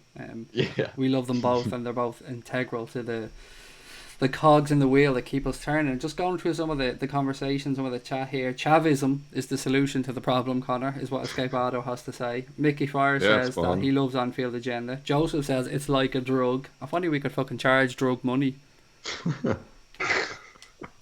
Then we'd be drug dealers, Craig. That wouldn't be very nice. Yeah, but Tom, we'd be the solution. That's the important part. When we go to court, we can say, look, Your Honour, we are the solution to the problem. So are you saying drugs are always the solution? Well, not always. Not always. But I like making you squirm there, Craig. That was funny. Someone said, is Cash in Northern Ireland Balaguer? No, she's probably more. I'd put her more of a class of a Graham Hunter. Yeah, good show. I mean, do not ever underestimate Cash's knowledge. Cash is super intelligent as well. Cash is a legal professional. Cash is very close to becoming a barrister. She's gone back to college to study journalism as well. Cash is a superstar. Yeah, she will take you down. She will. She will. And she does not Cash. hold her tongue. I've seen Cash in action, and she's brilliant. And you know what? She hasn't really done much writing for us lately because she's been really busy. But her articles and the way she can word things, Connor, is unbelievable. Yeah, she just has a really good way with words, like you said, and she's very talented at what she does. And she's very committed to trying to make her dreams come true as well. She's putting a lot of work into her career, like. Yeah, I have to say, Cash is an absolute force of nature. I love Cash. She's brilliant. It was really nice to meet herself, Tom, and Chris as well a couple of times when we went over. To meet up with everybody is always much nicer because, Tom, we speak to each other like various times a week on these streams and podcasts and stuff, but nothing beats recording stuff together or actually meeting up. Yeah, definitely. I'd agree with that. Yeah, it does seem weird how like we talk through the internet like so often, but we barely met each other. But the fact is we have met each other now, so yeah, it does make it a lot better, 100%. And you're right, doing it in person it's just a good atmosphere, like when you're actually with the people. It's always a real compliment when people say, or people don't believe that we didn't all know each other before we started doing this, and people often struggle to believe that, but we didn't. Yeah, but literally, like I think, well, I knew of you as in on Twitter. I think we'd messaged before, but like nothing like this at all. Like I wouldn't have said I'd known you like at all before we started doing this. So yeah, none of us did know each other really. Yeah, it still blows my mind that this can happen. I feel like someone's getting a dig here at you, Tom. And obviously they're not because they don't know. But he's like, Tom, Huh? what do you think of the new purple kit? Oh, I think I saw that earlier. There, is it Damo or Damo? Damo, yeah. I remember you saying on YouTube video you're into the whole purple vibe. Yeah, I am. I still like it. I still think it's a Still good getting kit. Jorginho on the back of it. Yeah, I wish I was. Oh, Actually, Jorginho. nah. I'd rather get Fabinho. He's more suited to our midfield, so I'd rather get him. But I'm definitely still liking the purple vibe, yeah, and I think it will grow on people. I can understand why some people don't like it. Like I get that, but I think it is. I think it's quite nice. It's very different. But I'm waiting on the third kit, that white one with the geometric pattern. I'm gonna wait and see what that one looks like and decide which one I want to get. Do you think it's white or it's grey? I'm undecided. I can't tell from the images. Is white and grey. I hope anyway. If it's just grey, like a kind of just a shitty kind of grey, then I probably won't get it. But if it's like white and grey kind of thing, then I might get that one. And Connor, you've got the home shirt this season. You treated yourself to the new home shirt. I was shocked to see that the purple one was the away one and not the third. I was convinced it was going to be the third kit.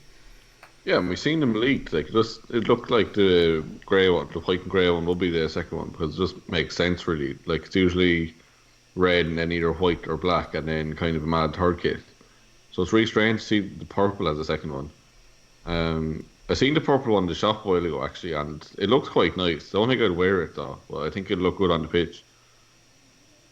Mickey says, at the minute there's a lot of Liverpool FC based YouTube channels that are very good quality. As fans we're spoilt and you're one of the best. And I've said this numerous times, Tom, there's lots and lots. We are spoiled as Liverpool fans. There's great content out there.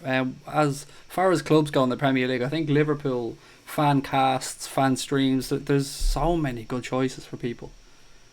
Yeah, I mean, to be fair, I don't know loads about like the other clubs' options. Well, I know a bit, I guess, but like I'm not. Obviously, I just focus on the Liverpool one, so yeah, I definitely agree with that. I mean, you've got like the kind of professional ones now, like that. It's mad how these didn't start as professional either, but now these kind of like pillars of LFC like fan content. So you got like the Anfield Rap and Redmen TV, and then you got loads of smaller channels and accounts on Twitter. So yeah, I think it is definitely like Liverpool fans are sport for choice in terms of content, and most of it's free as well. Like the vast majority of it, like the good stuff is free. So yeah, it's a good time to be a Liverpool fan. It really is. And Connor, of course, we can't talk about fantastic Liverpool content without including our good mate Daz at On The Bench LFC. Yeah, he's top quality, isn't he? He's just a really nice lad as well, and like just the work he puts into it. Like I've seen him do streams for like 4 and 5 hours at times. Has he just actually? really puts work in. Yeah, he has done like 3, 4, or 5 hour streams. 4 hour stream, mad. Yeah, I know he does work hard. Like pretty much every single night is just him on there as well. Like, and it's just him on that channel. So yeah, I'd agree with that. Like he's on his holiday at the minute. He's still doing streams. Yeah, I saw that. I was That's like, dedication, I saw the video in my subbox. I was like, oh, you better be on holiday, but he's still putting it out there. So yeah, I think that just shows. I get where he's coming from. I know that feeling when you're on holidays and you're thinking, yeah, but just if I could just put this out or I could just do that. And then your missus looking at you going, don't you fucking dare. Don't you dare open up that computer. You told me you weren't even bringing that computer, you bald prick. Mickey Friars wants to know, Connor, do we plan to grow Anfield Agenda, i.e. more hosts, guests, etc.? Yeah, of course. Like we're always going to bring in new people because people just become busy and drop out. New people come in, and like if there's someone good that wants to come in, therefore we want to bring him in, obviously. And I think it's just time it goes on as we get more listeners and all, we'll just naturally grow, bring in more people, start new shows. Like, it's just an endless possibility in this, really. Like, I'm really excited for what's going to happen in the future.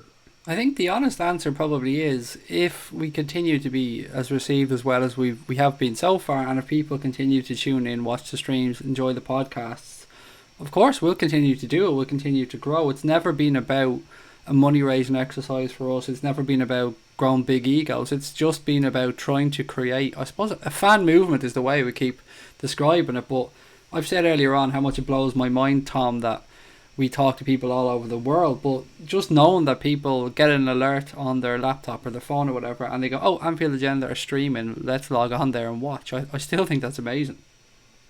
Yeah, yeah, I agree with that as well because I've done that all the time with like other yeah, like media outlets or whatever you want to call it, fan channels and stuff. But to know, yeah, people are doing exactly the same thing for us, listening to us. That's actually amazing, and all the hard work that's been put in is actually, it's actually paying off, and people actually recognise us. Yeah, it's really cool what we're doing. Connor, again, just getting back to the content that we're going to put out there, I must say to people, look, at the minute we're kind of just treading water on here. We're just doing nightly streams. There's no real topics for us to talk about. Once the season kicks off, once the games start coming thick and fast, the transfer window starts picking up. There's going to be different types of shows on here. It's not just going to be nightly live streams. Yeah, exactly. We'll actually have stuff to talk about then, hopefully. And like we're planning on having you going live during matches. So that should be really fun. There's going to be some very good clips coming out of that. On that, or Like we get fucked off YouTube, one or the other. I've seen you watching games, and you're just ridiculous. Like, especially if you have bets on, because you'd be like going crazy over not getting corners and stuff. Did you remember that stream? Or you recorded a video or something of us watching was it the Roma game? So just see here the Roma game, I can't remember. Yeah, it's just like random thing happened, and all you hear in the background is you going, yeah, well, especially when it should have been a corner down the other end. Everyone's going mad about like the goal going in or something. Just like, oh, it's just ridiculous, so funny. I'll never forget actually leaving Anfield after the screening of the Roma game and going outside and just lads on top of buses and the whole of Anfield area just coming to a complete standstill. It was great crack. Yeah, that was brilliant. Like, just lads climbed up in buses. The buses were even moving with lads on top, and just absolute scenes that's going on. It was just, I'll never forget that. That was just brilliant. Like, Tom, I can't remember. Did you get up to Anfield for the final screening? I can't remember if you managed to or not. I didn't. I didn't get to go to Anfield at all last season. It was terrible. I watched it in a Liverpool pub in London, so I did get a really good atmosphere. Like, it was so good being there. But no, I didn't get to Anfield. We're planning a little field trip over to Dave in Germany actually this season, Tom. You should pop along with us because Germany is not that expensive for us to fly over to, and we can just, gate crash Dave whether he likes it or not. Yeah, sounds good. I went to Berlin a couple of weeks ago. My brother lives out there at the moment, and it's a really nice city. It's a really nice place. So yeah, I'll be well up for that. Where was it again that Dave said he lived? Or Connor, was it Cologne? I thought we said, was it Hamburg? Hamburg. Yeah, there Hamburg, you go. Yeah, sorry. Cologne is Cologne even in fucking Germany or is it in France? I can never remember. It's not far from it, I think. Oh well, there you go. It was close enough. Predictions for the Chester game, people want to know. So it's nigh on impossible to make a prediction for this one, I think. Does anyone actually care? Like, really? Like, other than the debuts, I really don't care what happens in this game. No, I just want to see, as you said earlier, Tom, Fabinho and Keita running around in Liverpool shirts. Yeah, that's all I'd really care about. But yeah, this is probably the least interested Liverpool game that I've been in. Sorry, I've worded that terribly. I'm probably the least interested in this Liverpool game than any other before because of what's happening with England. So I'm probably not the best person to ask. Yeah, I get where you're coming from. I've never been a fan of pre-season games. I've never made any secret of that. Even if it is against United, Manchester City, and I genuinely don't. I really don't give a shit. I just want nobody to get injured. Exactly. It's because you know it doesn't mean anything. So you're just like, yeah, well, I don't care. Like the game's, it's got to be, you got to be winning, like competing for something. It's got to have that kind of fire in it. For my opinion. Connor, I've seen a question here from Mickey Fires, and I think this might be an opportunity for us to kind of push this one out there. Does Anfield Agenda have a Facebook group? Not yet. I think that's mainly because none of us like using Facebook. If you wanted to start one, we wouldn't mind. There you go. That's what I was getting at. That's the angle I was pushing there. Good man. I'm glad you jumped on that bandwagon. By all means, help us out if you want and start one. It'd be good crack, like, because I know there's a lot of people on Facebook, and we're kind of cornered at the minute. We're only on Twitter, so if you want to help us grow on Facebook, by all means, start a group, get people involved. I have to say, I've made no secret of this. I absolutely fucking hate Facebook. I mean, I hate it so much. I just go on just to, I use Messenger just to talk to people, but other than that, I never check Facebook. Yeah, same here. Tom, we can obviously pay whoever helps out in Dia Chav shares. Yeah, 100%. We can give you all the shares you want at a really, really great price because, even though we're not massive now, we definitely will be. So it's basically like printing money. Just look at If you wanna Facebook come as an against example. Yeah. Deutsche Alba's next Facebook. It is. It definitely is. I mean, okay, fair enough. We may get bought out for a few billion at some stage by one of the bigger conglomerates, but you know, that's just life. That is just life, and you know we'll just have to accept that money. And it will be really hard to do it, but you know it's a decision that I'm sure we won't take lightly, but we'll do it for the good of the company. I can imagine being one of these scenarios. Me, you, and Connor sitting in some office somewhere. Some lad said, "Look, we want to make an offer for Diet Chav. We're really interested in taking it off," and we're like, "No, fuck off. We're not having a bar of it." He then pushes a piece of paper across the table. Who's good cop? Who's good cop? Who's bad cop? And who's neutral cop? Go on. I'm probably taking the money immediately. I'm probably just saying, yeah, where do I sign? I think Connor's probably the one who has a little bit of nerve out of me and him anyway to say, I'm not sure about that, whereas I'll probably be crying tears of happiness. No, I'd just take any money, to be honest. So it'll just be me shouting no deal at him. We'd be all We like, don't want, Tom, we you don't want funded 30 this. billion, we want 50 billion. Yeah, exactly, yeah. We want more. It's worth way more. I mean, I suppose it does depend on whether we're selling everything, the whole global brand, the football clubs, the hotel chain, the finance, Yeah. everything. Deutsche Alba Hotel. Imagine Yeah. we just stay in a Diet Chav hotel. The hotel is shaped like a big can of Deutsche Alba. Oh God, the state of it. Thomas Boland says, when you're away from home, this is like heaven to us. A quality show, chaps. Keep it up. And thank you, Thomas. That really is lovely of you to say, mate. We do appreciate it. Johnny O'Donnell says, Suarez or Bobby Firmino? And I am having Bobby Firmino all day long as things stand now. So what about you two, gents? Is it Suarez now or back when we had him? I think that's important. Yeah, it that doesn't is say, but interpret it whichever way you want. I interpret it as now, but Yeah, right now I'd say Bobby, but if we could have Suarez, that was here a couple of years ago, I'd say Suarez. I'd agree with that as well. I think 13-14 Suarez was a ridiculous player. Like, I feel like only Ronaldo and Messi were above him that season, really. Put Bobby in behind that Suarez. Oh, that'd be rude. imagine the two of them. Imagine being a defender and those two Oh. fucking lunatics are running around in circles. And then you got to think about Salah just like destroying you at the back as well. Oh my god. Then you finally get the ball out of defence. You finally get through that high block of the Liverpool attackers, and then Naby Keita winks at you. Just drop dead. Just give up. There's just absolutely no point. I'm loving this. I'm loving the thoughts of Naby Keita in that Liverpool midfield. He is Oh. going to tear shit up.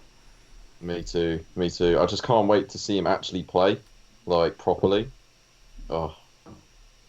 Mickey Fryer says he loves the new purple kit, and there is a lot of love for that kit, Tom. Yeah. People do like a bit of a crazy kit.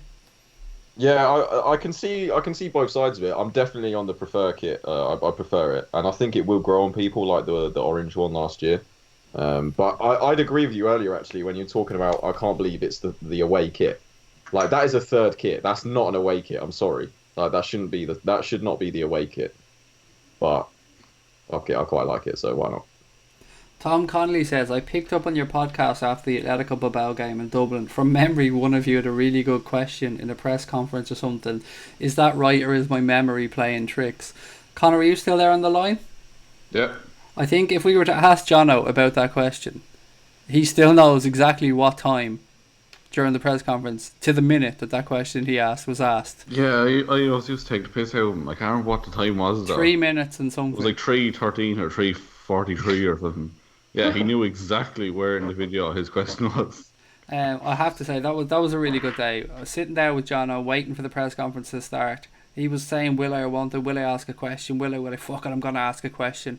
And he was so happy because his question was picked up, Connor, and it was ran with by a few media sources because it was about Phil Coutinho. Yeah, I think didn't his question lead to Klopp saying that Milner would be like a new signing? And that's what everyone picked up on. Yes, it did. Yeah, you're spot on. It really did. And that's mad. Thinking back that far as well, Tom picked up on the podcast then. And obviously, Tom, I'm not talking about you on the line. I'm talking about Tom Connolly here picking up on the pod. That seems a lifetime ago. But yeah, we're hoping we get the same access, Connor, this season for the Napoli game. Hopefully, yeah, the application is in, so You checking your Just waiting emails to hear every back. day because I am. yeah, same. Hopefully, get it. When is that? It is Like the 4th last of game August, before yeah. the season starts, isn't it? Is it the last pre-season game, or have they added one more now? No, we have Oh. Torino at Anfield, I think. Do you know what date that is? I might be away then. That'd be so annoying.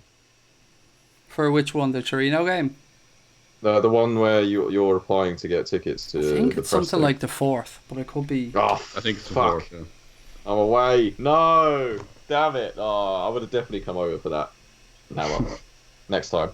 Yeah, I mean, who was it? Ben came over last year, actually. You know, Ben. Sorry for forgetting his surname. Ben Webb. Ben Webb, yeah, Ben Webb came over last year with his good lady for the game, and it was lovely to catch up with Ben and head to the game with Ben and a couple of other guys as well. And it was lovely seeing Liverpool running out in Dublin. Were you at that game last year, Connor? I was, yeah. Did you enjoy it? Yeah, it was great. Obviously not as good as Anfield games, but it was great. Like, just have our Liverpool playing in Ireland. I loved winding the United fans up, because obviously the media passes that we got last year gave us access to the United Sampdoria game and the Liverpool Atletico Bilbao game. So I made sure I took pictures about 10 minutes before kick-off of loads of empty seats around the Aviva. And what wound up United fans by posting them and saying, "See, they couldn't even sell out the Aviva. They go on about being the biggest club, and they go on, all Irish fans go on about Manchester United this and Manchester United that." And I was inundated with people lashing me with images saying, "Oh yeah, that was 10 minutes before kick-off, you prick. This is what it actually looked like." Yeah, they all get wound up way too easy, don't they? They do, but it is fun to do it. Tom, I believe it's time for you to say goodnight, buddy. You have to head off. Yeah, big day tomorrow. It's the next step of the trophy coming home. So, I bet you guys are sick of that joke. To be honest, even I'm getting a bit sick of it. It's getting a bit too oversaturated. You know what though? We can't begrudge it. Even though, like, look, there's a banter Ireland and England all the time. I mean, Yeah, it is gonna be your best chance of getting to the final of the That's- World Cup, and for God knows how long. I'm not even like nationalistic in any way, like at all. But I am pretty behind this England team because I feel like it's quite hard to not like them, and I think Southgate's probably a lot to do with that. And yeah, you're right. The draw has been really kind to us so far, and we're doing well. So hopefully we can continue. I see a final as probably about as far as you can go. If I'm being honest. Yeah, we wouldn't win it. Oh no, no. The thing is, when people say it's coming home, no one actually thinks we're going to win it. Like, no one is actually serious. Like, it's just a running joke kind of thing. I'd agree with you. I think the final is definitely the best that we could hope for. You know, if we come up against like Belgium or I don't know who else we can come up against, but France. no, there's no way we're going to win it. Can you imagine if at 19 years of age Trent Alexander-Arnold plays in the Champions League final and a World Cup final Oh, in one season? that'd be ridiculous. He wasn't even starting at the start of the season or something, wasn't it? Like, that's insane. Like, what a year. Can you have a better year than that? Well, actually, no, I'm not going to say that because obviously he could have done already, but you know what I mean. Like, yeah, I love Trent so much as well. I think he's such a mature but like amazing footballer. There's no circumstance or there's no arena that's ever going to make him nervous after the year Nah. he's just had. Definitely not. It's going to make him an even better player. I look forward to seeing him at right back next season. He's going straight in my fantasy team. Straight in there. You know what, mate? I big- wish you all the best tomorrow. I wish you all the luck in the Cheers. world. Yeah. And Sorry, it's a very drawn out good night. Sorry, guys. it's all right, buddy. Yeah, I mean it's a big thing. World Cup quarter final, great chance to get to a semi final. It's not to be sniffed at. It is shitty though that it does clash with Liverpool's first pre-season game. Yeah, I'm gutted. I'm going to cry myself to sleep. But yeah, anyway, cheers, guys. Good night, Thanks a lot Tom. for Don't having forget me. to put on your Uh, Harry Tom. Kane pajamas. I won't. Cheers, guys. See you you, later. buddy. Bye bye. And then there were two, Connor. It's just myself and yourself. A couple of people in the chat having a little dig at, I suppose, Arsenal Fan TV and stuff like that. DT's rants and things. I don't know how I feel about Arsenal Fan TV. And I don't mean that as a dig at the guys that make the channel, because Jesus, the effort and the work that goes in there is unbelievable, and I know only too well how much effort goes into making content, but I don't think it portrays the best of the Arsenal fan base. No, I think that's why it's successful as well, though. Like, to just pick all the nut jobs to come on and rant, and then they all go viral, and that's pretty much their business plan. Like, Yeah, and see that therein is again part of my problem with it, and this is the naivety of me, a business plan.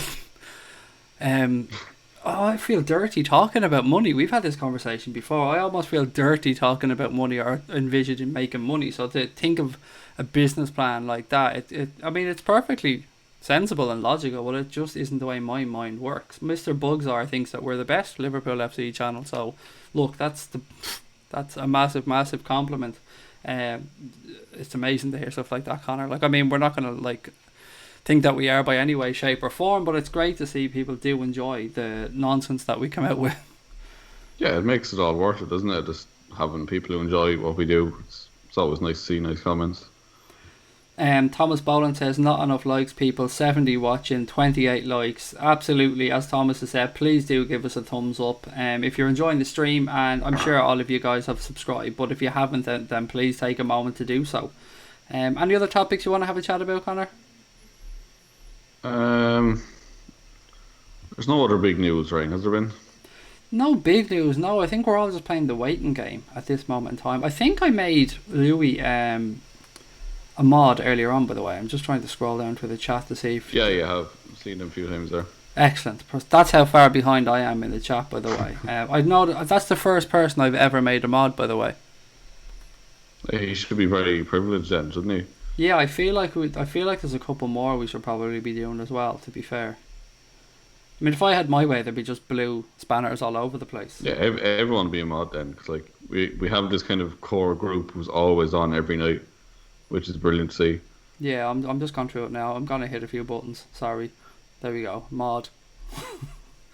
Who else have we got? Phil there. Mod.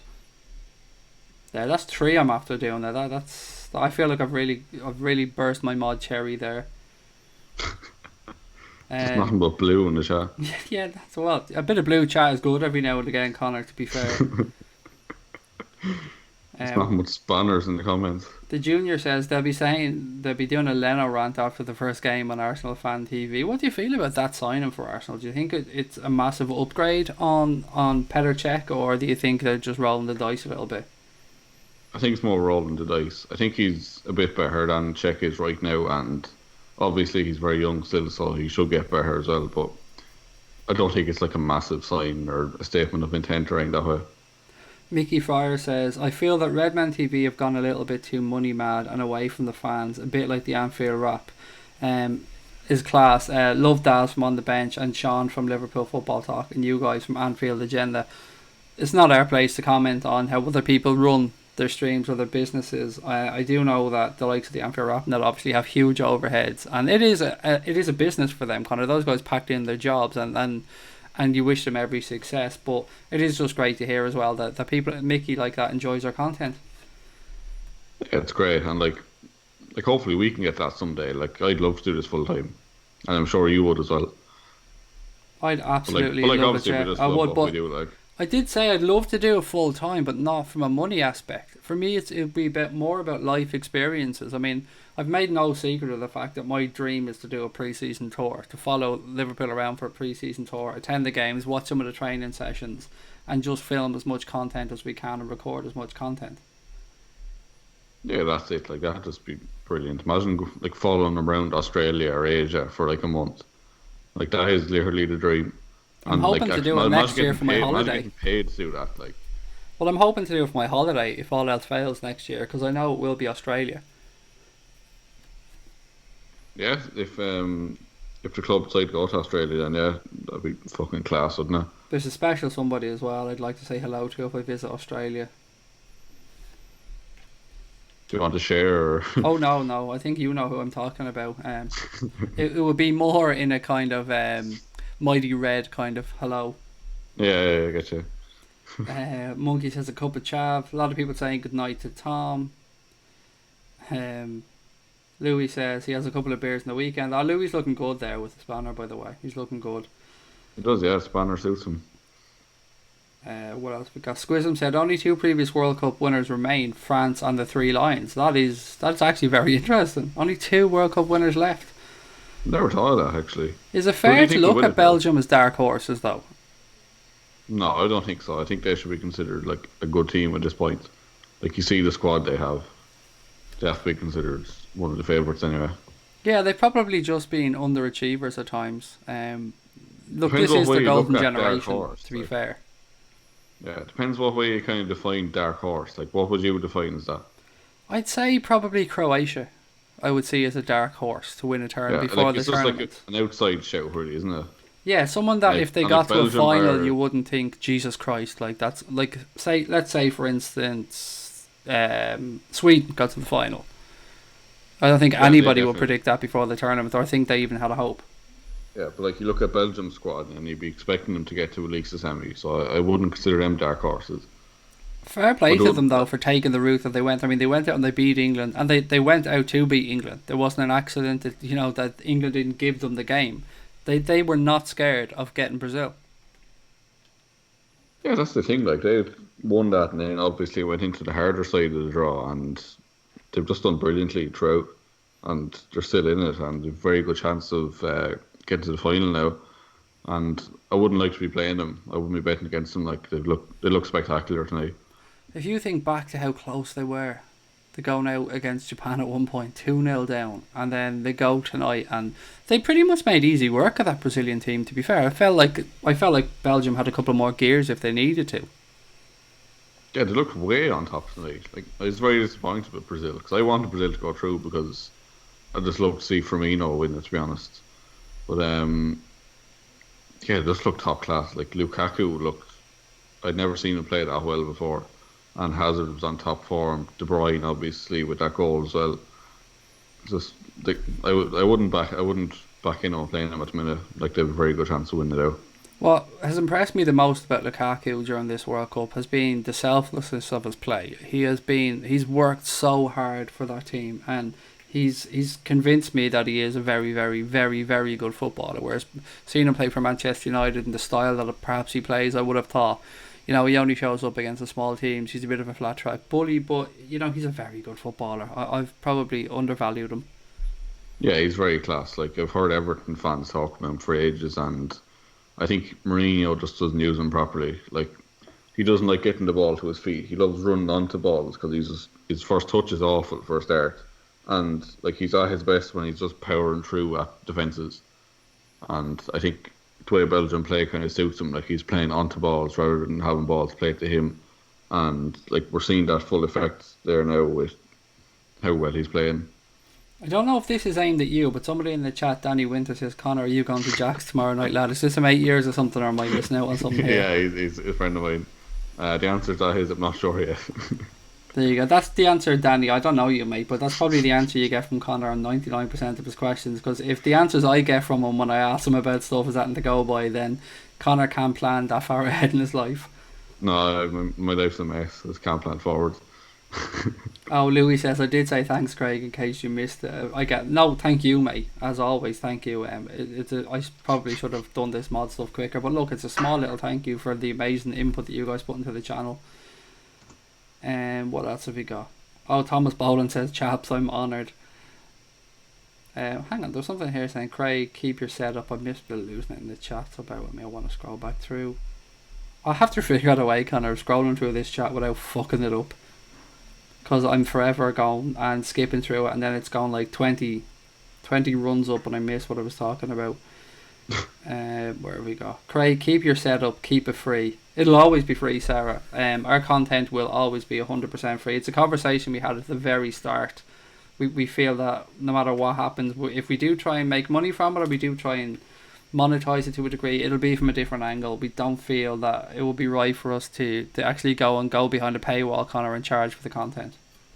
Yeah, like hopefully we can just get money eventually through like ads and stuff that way. Like not like having to pay to actually listen to us, but we be getting paid for you listening to us, if that makes sense.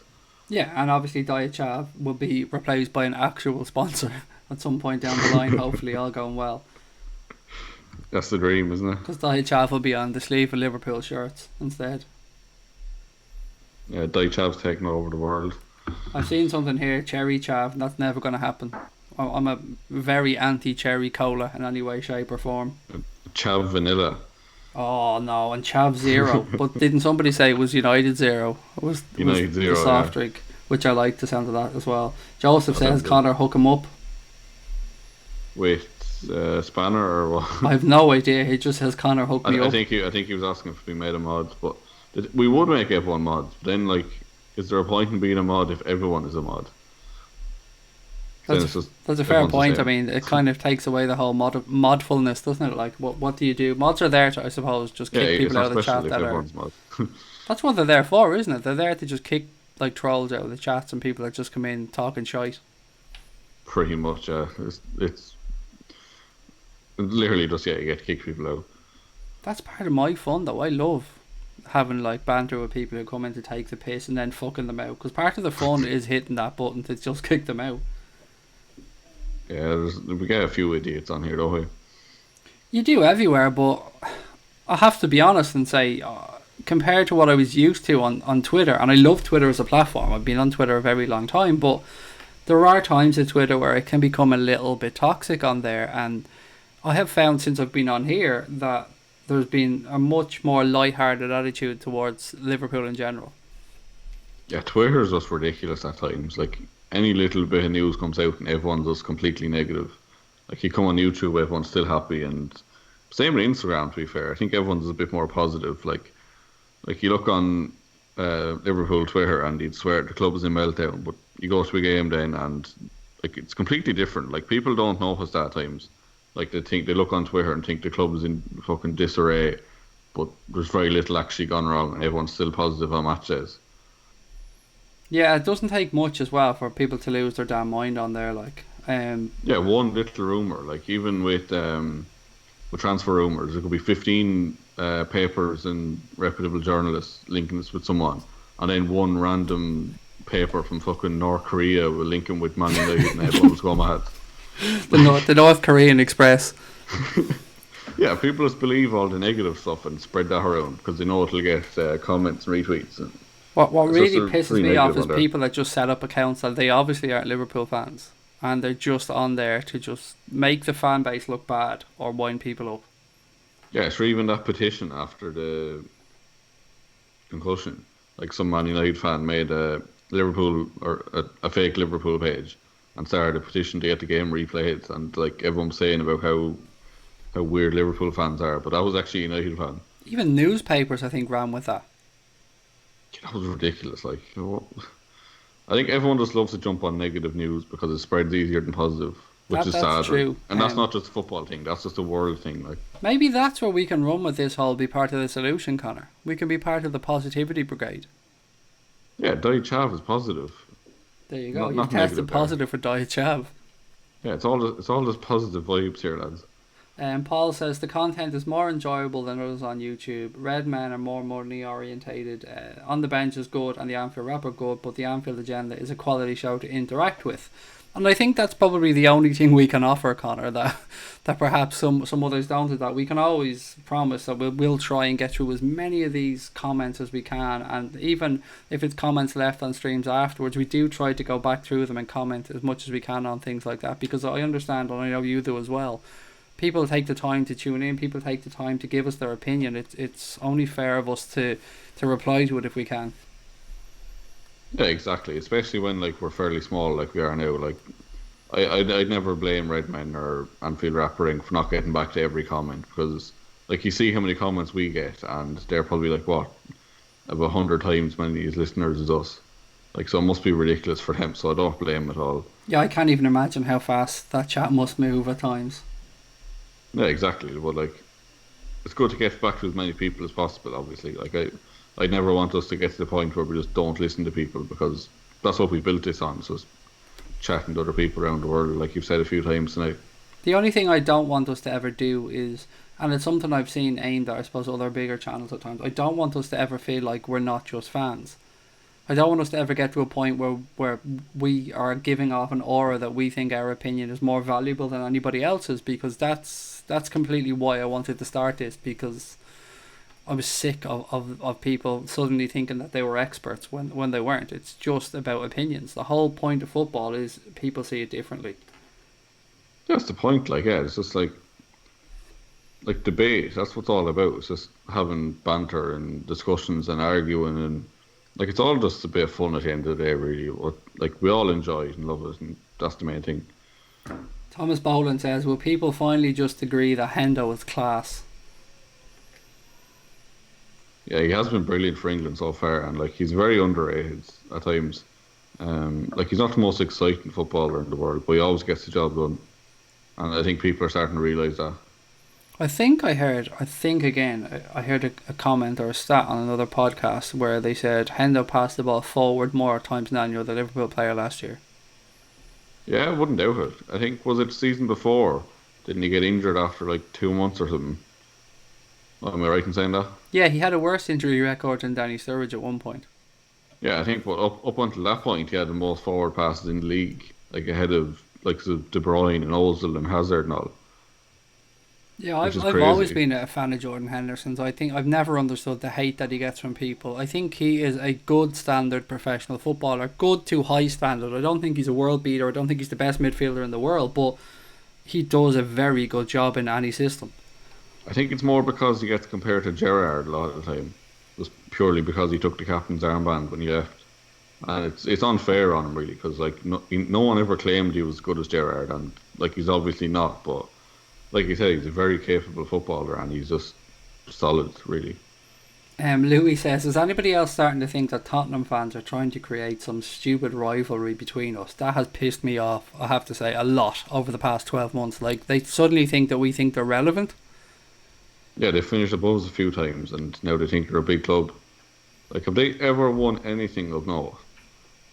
It's not even that for me. I mean, a rivalry means that we give a shit about somebody. I genuinely don't give a fuck what Spurs do. If we lose to Spurs, I'd be as upset as if we lost to West Ham. I mean, but if we lost to Everton, Manchester United, I'd be damn annoyed. Like, I mean, that would ruin my week. Yeah, I'm the same as that, really. But like, you look at Spurs and they're in their like golden age now with how good they are. But what have they done? Like, Harry Kane's won a golden boot. To be fair, and he claimed that goal from Eriksen and still couldn't get it this year. But he's getting the one to World Cup though. To be fair, Spurs will claim that. That's true. But like this is at them at their peak, and they still haven't done anything. That kind of sums up for me. And somebody else a little bit further down, I think the Junior actually says the same with Manchester City. Now, obviously, Manchester City, nobody is going to say that they aren't winning a shitload of stuff, but. Again, I don't think there's a rivalry there. If you go back, let's go back a few years back. There was a Rafa Benitez era. There was a genuine rivalry with Chelsea because we were playing them in the quarter-final, semi-final of Champions League every fucking season. Yeah, exactly. And Chelsea were a club like competing for trophies like we were, and the managers didn't like each other. Yeah, exactly. Like it actually is a rivalry. It's not like this whole thing Spurs have come up with just because Harry Kane like won a few fucking golden boots that no one really cares about at the end of the day. Like, I know obviously we're all going mad over Salah winning it this year, but like we're not claiming that as, we're not saying Salah won golden boots so we're a big club. Like, we're not making that kind of argument, but they are. I just can't believe the season he had from when he came in. Like, none of us in our wildest dreams could have expected Mo Salah to bag was a 44, 46 goals or something this season. Yeah, actually, my friend Danny was in the chat earlier. I remember I was actually with him when the Salah news came in, and his exact words were, "Are Liverpool fans actually excited over Salah?" Like, you look ahead now, 30. What was it? How many goals did he score this season? 42 or something. I think it was 44. I think it was 44. Like, that's ridiculous. If he came in and scored 16, would have been happy. Yeah, I would have. Goals. Genuinely would have been happy. I mean, that is nuts. 44. Like, it really makes it tough for next season to gather your expectations from, because I'm back to the whole, if he hits 20, I'll be delighted. Yeah, if he even has a decent season at all, I wouldn't expect him to get 40 plus again, but I wouldn't doubt it if he did. I wouldn't be surprised. My guess would be probably mid-20s. Somebody asked this before, actually, but I'm just seeing it there now, about changing the colour of the mods. Is that just a YouTube thing? We've no control over that, do we? Yeah, we can't change that, unfortunately. If YouTube, if you're watching though, change it to red. Everybody prefers red. Be part of the solution. Yeah, be part of the solution. Diet chavs all round. Sugar-free chav from Monkey. Well, that's definitely it. That's what Diet chav's all about. Okay, what That's else have it. we got? Johnny says Mourinho will be sacked during next season. Mark my words. It could happen. Depends how United get on, I suppose. He's not the right man to manage Man United, does he? I think the problem there is that there's nobody else around. I think if suddenly somebody who Man United deemed a Man United-esque style manager, or type of manager, or persona was available, there would be genuine questions asked. Yeah, I think they should have went all out for Pep. I think he would have been perfect for him. Like, you see what he's done with that Man City team. Yeah, I'm so glad he didn't go to Manchester United, if I'm being honest. Thank fuck. You'd Yeah. imagine following Alex Ferguson up with Pep and not That'd be David crazy, wouldn't Moyes, it? footballing genius. But to be fair to David Moyes, like, that was always going to be a really tough job. No matter what he did, he would have been criticised. Yeah, absolutely. And Louis van Gaal was a very strange selection after that as well. Yeah, it's a bit strange. What do you think of Arsenal with Emery coming in to replace Wenger? I think it's very underwhelming signing. Yeah, if I was an Arsenal fan, I'd be pretty pissed off at what we were being told was going to happen. I mean, they were told They they were going seem to they get seem happy with him though.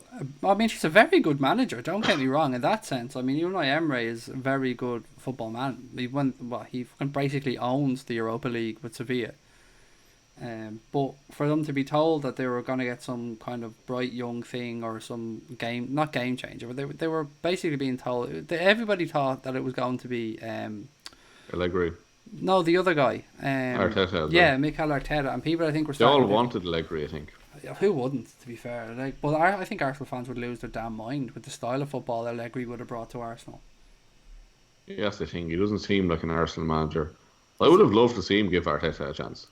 Would have been interesting, and I think that the only thing that may stop Emery doing pretty well is the budget. I just don't think he's going to have enough money to compete.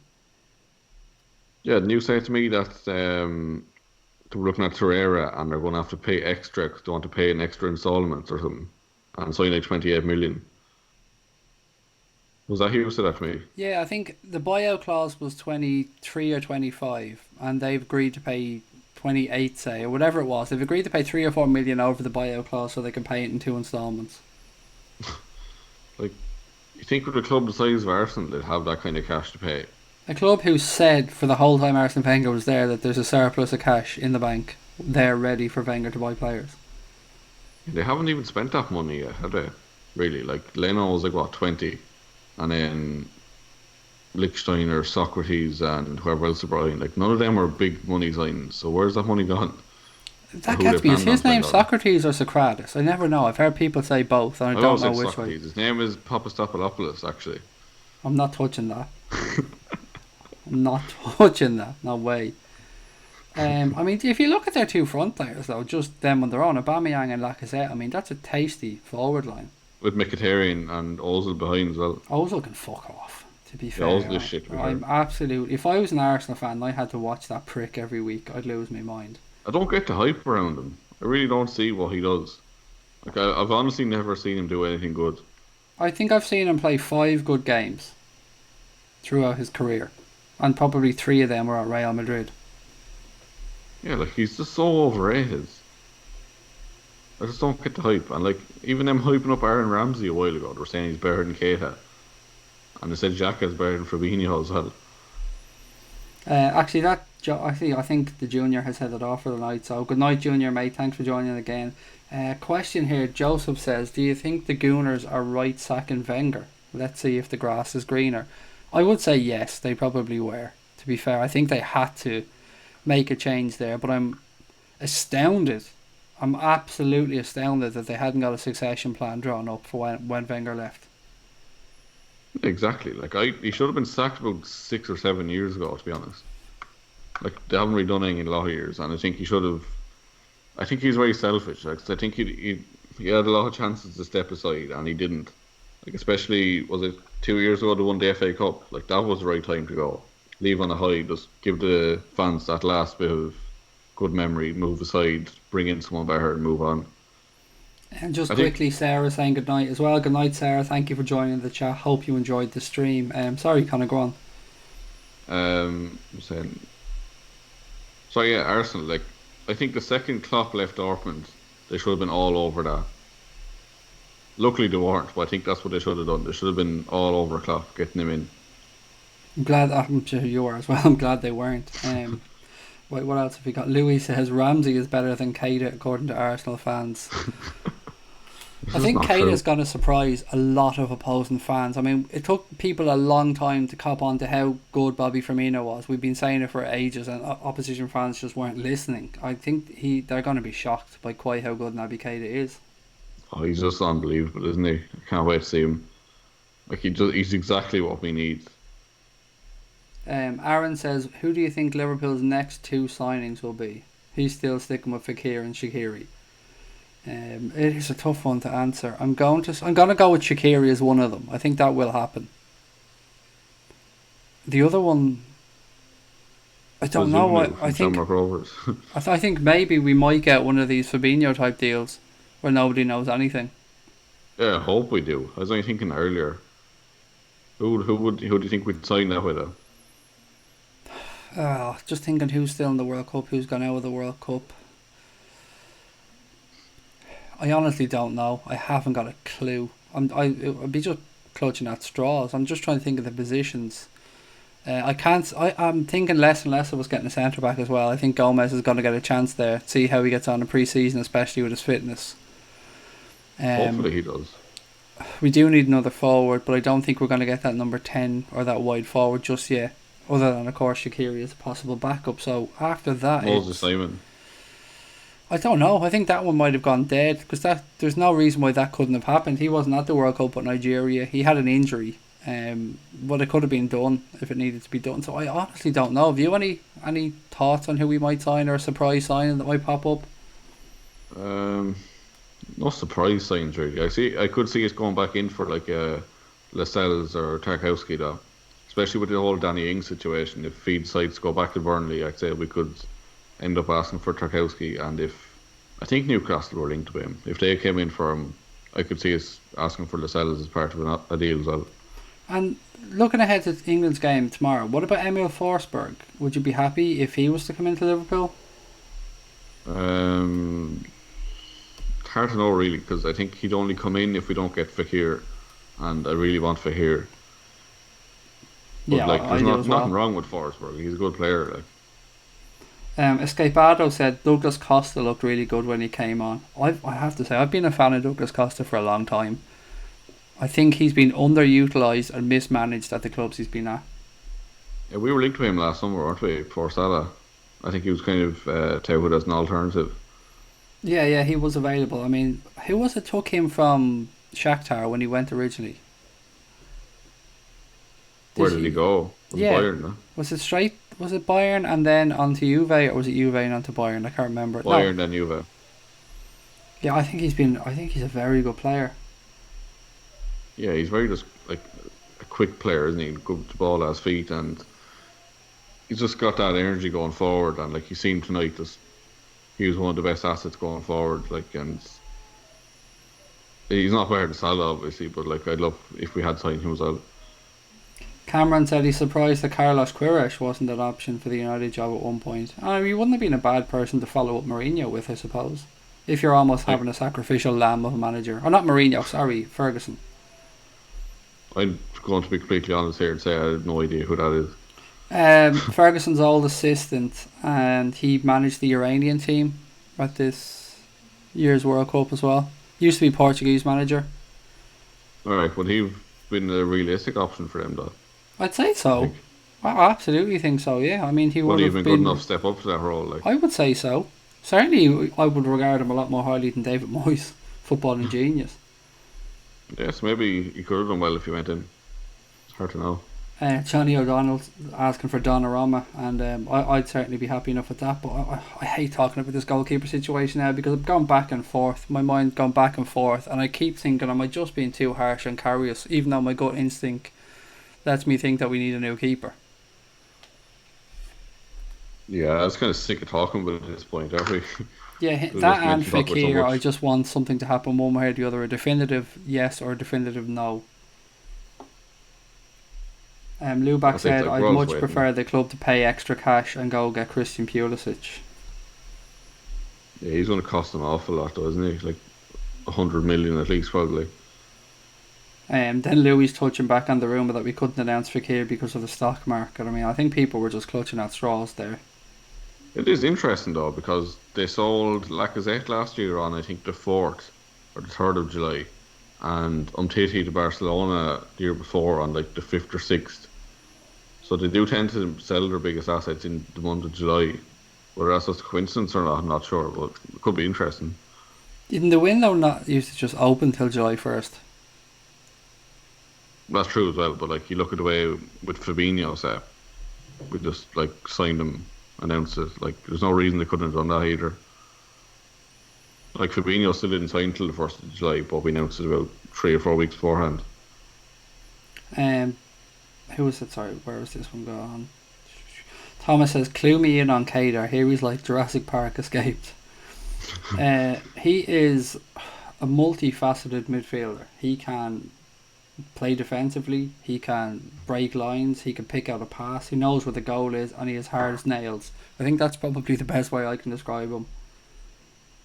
It's pretty much it, isn't it? Yeah, he does a bit of everything, and he has that kind of a mean streak in him as well. He's a bit of a shithouse at times when he needs to be. 3 red cards last season, was it? 3? I think it was 3 or 4, yeah. Like, we do kind of need that in this team. I think last night, weren't you talking about like a Gary Medel kind of player? Yeah, I love a nut job. I love a hard bastard in midfield going around just kicking people up in the air. It's kind of like similar to Diego Costa, but not that extreme. There's that kind of... I think every other team is going to hate him, I think, purely because he's so good and a bit of a shithouse at the same time, but not to the same extreme as Costa. Joseph said Kingsley Coman looks like a Klopp player. He'd be a class cover. I do like him as a footballer, to be fair. Yeah, he's very good, isn't he? There's a lot of good wingers, actually, isn't there, in the world at the minute? There really is. There's a real well. lack of good centre halves. I think it's no coincidence that a lot of the good centre halves are in their late 20s, early 30s, like experienced players. Yeah, it's actually interesting. Like, there's not that many like brilliant strikers coming through, exactly, is there? Like, it's all wingers at the minute. Like, if you think about the top strikers in the world right now, you probably think of, I don't know, Lewandowski, Suarez, Ronaldo, if he counts as a striker. But they're all fairly old at this point. Like, who do you have coming through? Like, Mbappe is kind of more of a right wing nowadays, isn't he? Yeah, that is true. And good night, like Cameron, by the Martial way. as well. Just in the chat, I see Cameron's heading off. Good night, mate. I wouldn't include Griezmann in that list, though, when you're talking about strikers. He's kind of a second striker, kind of, isn't he? He just kind of plays off the striker. He's not like a number 9. I think he's completely overrated. Well, that as well, but like he's not actually a striker. But that's the traditional number 9. It's kind of like a dying art at this point, isn't it? I suppose it goes with styles of football, doesn't it? The thing that's sexy or that's popular in football kind of goes around in circles. And we had the tiki-taka style, and then we had now the Jurgen Klopp gegenpressing type of style, and the Pep Guardiola high-intensity style of football. So it's kind of what's in vogue at that moment in time. And with the Guardiola and the Jurgen Klopp style of football, there isn't really space for somebody to just be a number 9 because they need players to do more than one thing. Yeah, it's similar to the goalkeeper situation, really, isn't it? Like, the modern goalkeeper nowadays is expected to be like a high level with just their feet and how they pass and how they can play. Like, he's almost like a sweeper. Yeah, exactly. And it's similar with the strikers because, like, you look at Firmino, he's just the ultimate modern day striker. Like, he has the attacking stats of a number 9 and the defensive stats of a number 6. And he's just an absolute workhorse and does everything that's needed on the pitch. Like, it is strange to see, like, it's such a complete change in football. Like, it'll be interesting to see who are the top players in 10 years' time. Because even, like, you look at the likes of Ronaldo, Messi, Iniesta, Xavi, Neuer, even, like, and all these players go, who's going to be the players who will step up into their positions as, like, the number 1s in the world? And when's the last time an English player actually was, among the absolute best in the world? Sorry, Harry Kane, he deserved a shout when he's naming the best number 9s. Absolutely. He most certainly does deserve a shout. He deserves to be at a better club as well. Exactly, yeah. I probably would say he's probably the best number 9 at the minute. If you're talking about an out-and-out centre forward, somebody who is he survived to score goals, then I'd say you're not too far off. I probably couldn't think of many better. Yeah, exactly. Like, it's really interesting to see what football will be like in a few years. It's very interesting. I suppose, yeah, what's going to be the next big thing as well? What's going to be the next system or style of play that comes into fashion, and which manager is going to be the one? Like, what's going to suddenly stop the gegenpressing and the high intensity system? Who's going to come up with a workaround for it that absolutely just, makes a mockery of it, like people have done with tiki taka now? People have figured it out. People have found ways of playing. I mean, people used to think that it was low block that would stop Klopp's team, but footballers are that clever that they can find very little space in behind. Like you've seen Coutinho tonight for Brazil. That ball he played through for the header, their goal was absolutely beautiful. Yeah, this little dink over the top, and that's it. Just the low block is just gone. It doesn't work anymore. And yeah, it's going to be very interesting to see like what kind of way of this gegenpressing, like what's it going to evolve into next, and like formational play even is evolving so quickly nowadays. Like you look at when Conte first came into England, he started playing the three to back for Chelsea and won the league. Then suddenly every team was trying to play three to back, and now that whole thing is gone again as well. Do you know what gets me? 2 years. Do you ever see when the amount of times a player, say, let's look at Marcelo as an example. Marcelo breaks forward and loses the ball. It amazes me how ruthless top level teams are at exploiting the space left by somebody who's been caught upfield. Yeah, because like I suppose counter-attacking football is kind of part of the whole modern system, isn't it? And teams are good at that nowadays. And like when you have someone like Marcelo leaves that much space behind him, like he nearly plays more attacking than defending, really. Like he's nearly as a second winger at times, leaving such space at the back, and like those teams can counter on that nowadays. You've seen during this World Cup, if a player goes off injured and the team is down to 10 men, they tend to just keep 10 men behind the ball then and just knock it around and try and pass it around till the player gets back on the field. They're petrified to go past the halfway line. Yeah, because they know that just that little bit of space will be exploited, and you can't blame them for doing that. But it just makes the game very boring at times. And I often do worry about that with football, like with the way things are going. Will more teams opt for that Mourinho apart the bus style of play? Because you look at Burnley, like I know they're not as defensive as that, but they are a fairly defensive team, and they managed to finish where they did this year in 7th. Like I worry about a lot of teams will see that and try that and find success, and then suddenly we have 90% of the world's teams playing defensive football. And like football above all else is a spectator sport, and it'll be a real shame to see if that does come in and everyone just starts playing defensively, I think. I've seen the people that make the rules for UEFA and for FIFA, for football in general, I've seen that they were saying the next thing that they're going to be working on is a simulation, basically, of players and time wasting of rolling around on the ground and stuff, because it's ruining the game as a spectacle. Yeah, so you look at Neymar, like he spent like it was 14 minutes I think before tonight on the ground, and probably another 2 or 3 tonight as well. He needs to be called out though. These players need to be called out by bigger people in the game. I think it was Lothar Matthäus called him out actually recently and said that it was ridiculous. He doesn't need to be rolling around on the ground so much. And it's a joke, it's cheating, and look, winning a free kick, fair enough, but once you win that free kick then, get the fuck up off the ground. Yeah, exactly. Like, what's the point of staying down? Like, no one wants to see that, and everyone's just going to think he's a massive prick, like, even more than we do already. It's amazing how when they suddenly go a goal down, how quickly they bounce back up from these same tackles, isn't it?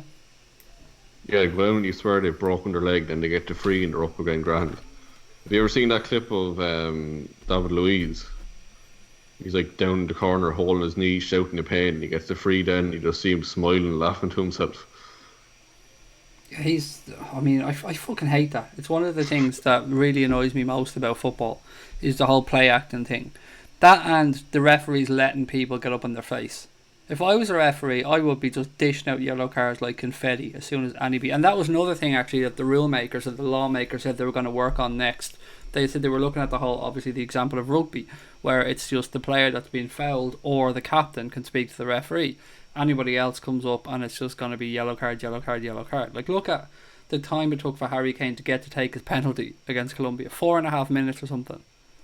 Yeah, and that was purely just some Colombia lads giving out and complaining, which is ridiculous because it's just boring to look at and a waste of time. And yeah, it has to be something done. Like, I'd be the same as you, just dishing out yellow cards all over the place. But you see who did get booked? Henderson, for going up and telling the ref to hurry this along. He was in the right there. He should have just told him to tell the Colombians to fuck off themselves. Like, The Henderson who had been headbutted previously in the game, like, and the guy only received a booking. So Henderson got the same punishment as somebody who headbutted him. It's so stupid. Like, just the inconsistency of refs as well is what annoys me most. They should. I don't care if people go down to 8 players. They should just lash out yellow cards left, right, and centre, and they will get their respect very quickly. Look at the start of this World Cup. Look how many penalties were being given away. When the referees were just having none of it. They were just pointing to the spot when people were being held at corners. And now look, as the tournament's gone on in the latter stages, that has died down because people aren't grabbing as much. Yeah, they're starting to learn, I suppose. Like, I think wasn't there basically a penalty like 2 in every 3 games of the group stage or something ridiculous like that. Like, it was more penalties in the group stage, I think, than in the last like 2 or 3 World Cups altogether combined, which is nuts. Joseph was saying something about a stat RTE read out earlier on. Penalty and own goals have been through the roof during this World Cup. Yeah, own goals is kind of unexplainable, to be honest. But yeah, the penalties is probably because of, like you said, they're more consistent with short pulling and stuff like that, and the fact that if there is any kind of penalty shout, then they will check it on the video ref and go back to it. I just think it's so simple. It just seems like common sense, doesn't it? I mean, you look at the example and the way referees are spoken to in rugby by the players. Yes, sir. No, sir. There's no fucking lip. There's no talking back to them because they know damn well the referee would just give them they'd sin bin them or just send them off. And rugby's for posh people, anyway. That's probably why. Well, it's about respect. It's about teaching. Yeah, it's about teaching it from a young age. I mean, you look at kids in the park. They don't know. I mean, they've been taught their whole life to respect adults, to respect their elders, to treat people with courtesy. So they then go and start playing football at 6, 7, 8 years of age, and they don't know that they should be up in a ref's face. They look at Neymar. They look at other, and I don't mean to just single out Neymar here. They look at other professional footballers who are constantly up in the referee's face. And as much as they want to emulate these superstars by scoring worldy goals and Panenkas and doing Cruyff turns and all this type of stuff, they think that that is part of being a superstar footballer as well. Yeah, the sad thing is, it kind of is at this point. Like, players do get success playing that kind of way. And I think VAR will help to combat that, though. Because, like, all this kind of diving and just generous shithousery, like, that could be checked again and players can be yellowed and sent off, and I think it will be positive. Although it will slow the game down slightly, which is a bit bad, but it's not as bad as when VAR first came in. It's a lot quicker nowadays. I have to say, I've been very impressed with the standard of refereeing in general during this World Cup. And look, there's obviously going to be mistakes. There's going to be mistakes and fuck-ups, but overall, I think that they haven't been conned by dives. Yeah, exactly. And that's probably a lot to do with the fact that there's no English refs there. Like, they're all fucking shite. Like, there's no other words for them. They're all just awful. Like, the standard referee in the Premier League is awful. Like, week in, week out, there's always some stupid thing that happened. Like, even look at Mane with the high foot, and then the very next day there's a high foot just as bad, and it's not even a foul. And Mane's was red. And then look at the 2 penalties Spurs got at Anfield. Yeah, and they got more penalties than us at Anfield this season. Yeah, some of the decisions this has just gone back to Liverpool, obviously, but some of the decisions we didn't get this season were absolutely farcical. Some of the penalty decisions we didn't get. Exactly, yeah, and I'm sure it's the same for a lot of clubs, but going back to Liverpool, there's just so many calls that we should have gotten and things that went against us, and obviously we're going to be a bit biased, but there was an awful lot of stuff that went against us this season. Do you know what, guys? I think we're going to maybe give it 5 or 10 minutes and then say goodnight and call it a night, because we're going 2.5 hours at this point, Connor, believe it or not. It does not seem that long at all. It doesn't. It's absolutely flown by. I do enjoy coming on here and doing these live streams, but the time absolutely flies. And it's great because having you and Tom on tonight, my voice isn't as stressed as it usually is. Usually I'm dry-mouthed and absolutely just struggling to speak by the end of the day. So if there's one more topic, guys, you'd like us to finish up on, or one more subject, then please put it in the chat below and we'll end tonight's stream on that one. But before we do get into this last subject, if you haven't yet given us a thumbs up, if you've enjoyed tonight's stream, please do so. If you haven't subscribed, obviously we'd like you to do that as well. You'll get notified of all the Anfield Agenda content, 100% free content, podcast, live streams, watch-alongs, everything we're going to do here on the channel. But as I said, we will be gone for another couple of minutes, but I just wanted to say that before I forget, and Connor beats me when we get off the stream, because Connor, I've told you guys before, Connor's a bully when it comes to me. Not saying hit that like button, hit the subscribe button. I mean, it's, you know, Connor, look, we can lie about it, but it's always good to tell the truth to the people. You're a big bully. Yeah, I can't hide it for any longer, can I? No. I might just give in, just admit it, yeah. Diet chav fueled rage. It's not good. I have an addiction to diet chav, and it leads me to lashing out. I'm almost afraid to think of how much of that I've Diet Coke I've drank over the past couple of weeks in this hot weather. I mean, do you ever see those like health shows where like put all the food on the table, like this is what you're eating every week? Like imagine they'd have like Coke cans for you for the year. it would be fucking ridiculous. I'm almost opening a recycling plant at this point. The amount of tin cans that are going through my house, it's absolutely crazy. Wait, I haven't seen anything in the chat, so have you got a subject you want us to finish up on, Connor? Anything we can finish tonight's chat about? Nothing to think of off the top of my head. You? No, it's a struggle. I mean, there's been lots and lots of stuff talked about over the past week, but you know, we might as well call it a night then. It's been a good stream tonight. We did what we promised. We brought the guys on for a Q&A. Hope you guys enjoyed it. We will, of course, be back tomorrow. What day is tomorrow? Saturday. We'll be back straight after whatever time the second World Cup quarter-final finishes at, whether that be extra time, penalties, whenever that finishes. Give us 15 minutes after that, and one of us should be on here live streaming. So thank you to Tom, who joined us earlier on. Big thank you to you, Connor, for joining us again. Thanks to the good people at Diet Chav for sponsoring the show. And thank you to you guys. As always, you've been amazing, staying with us this long again. Enjoy your weekends, enjoy your Friday night, and up the Reds. Up the Reds.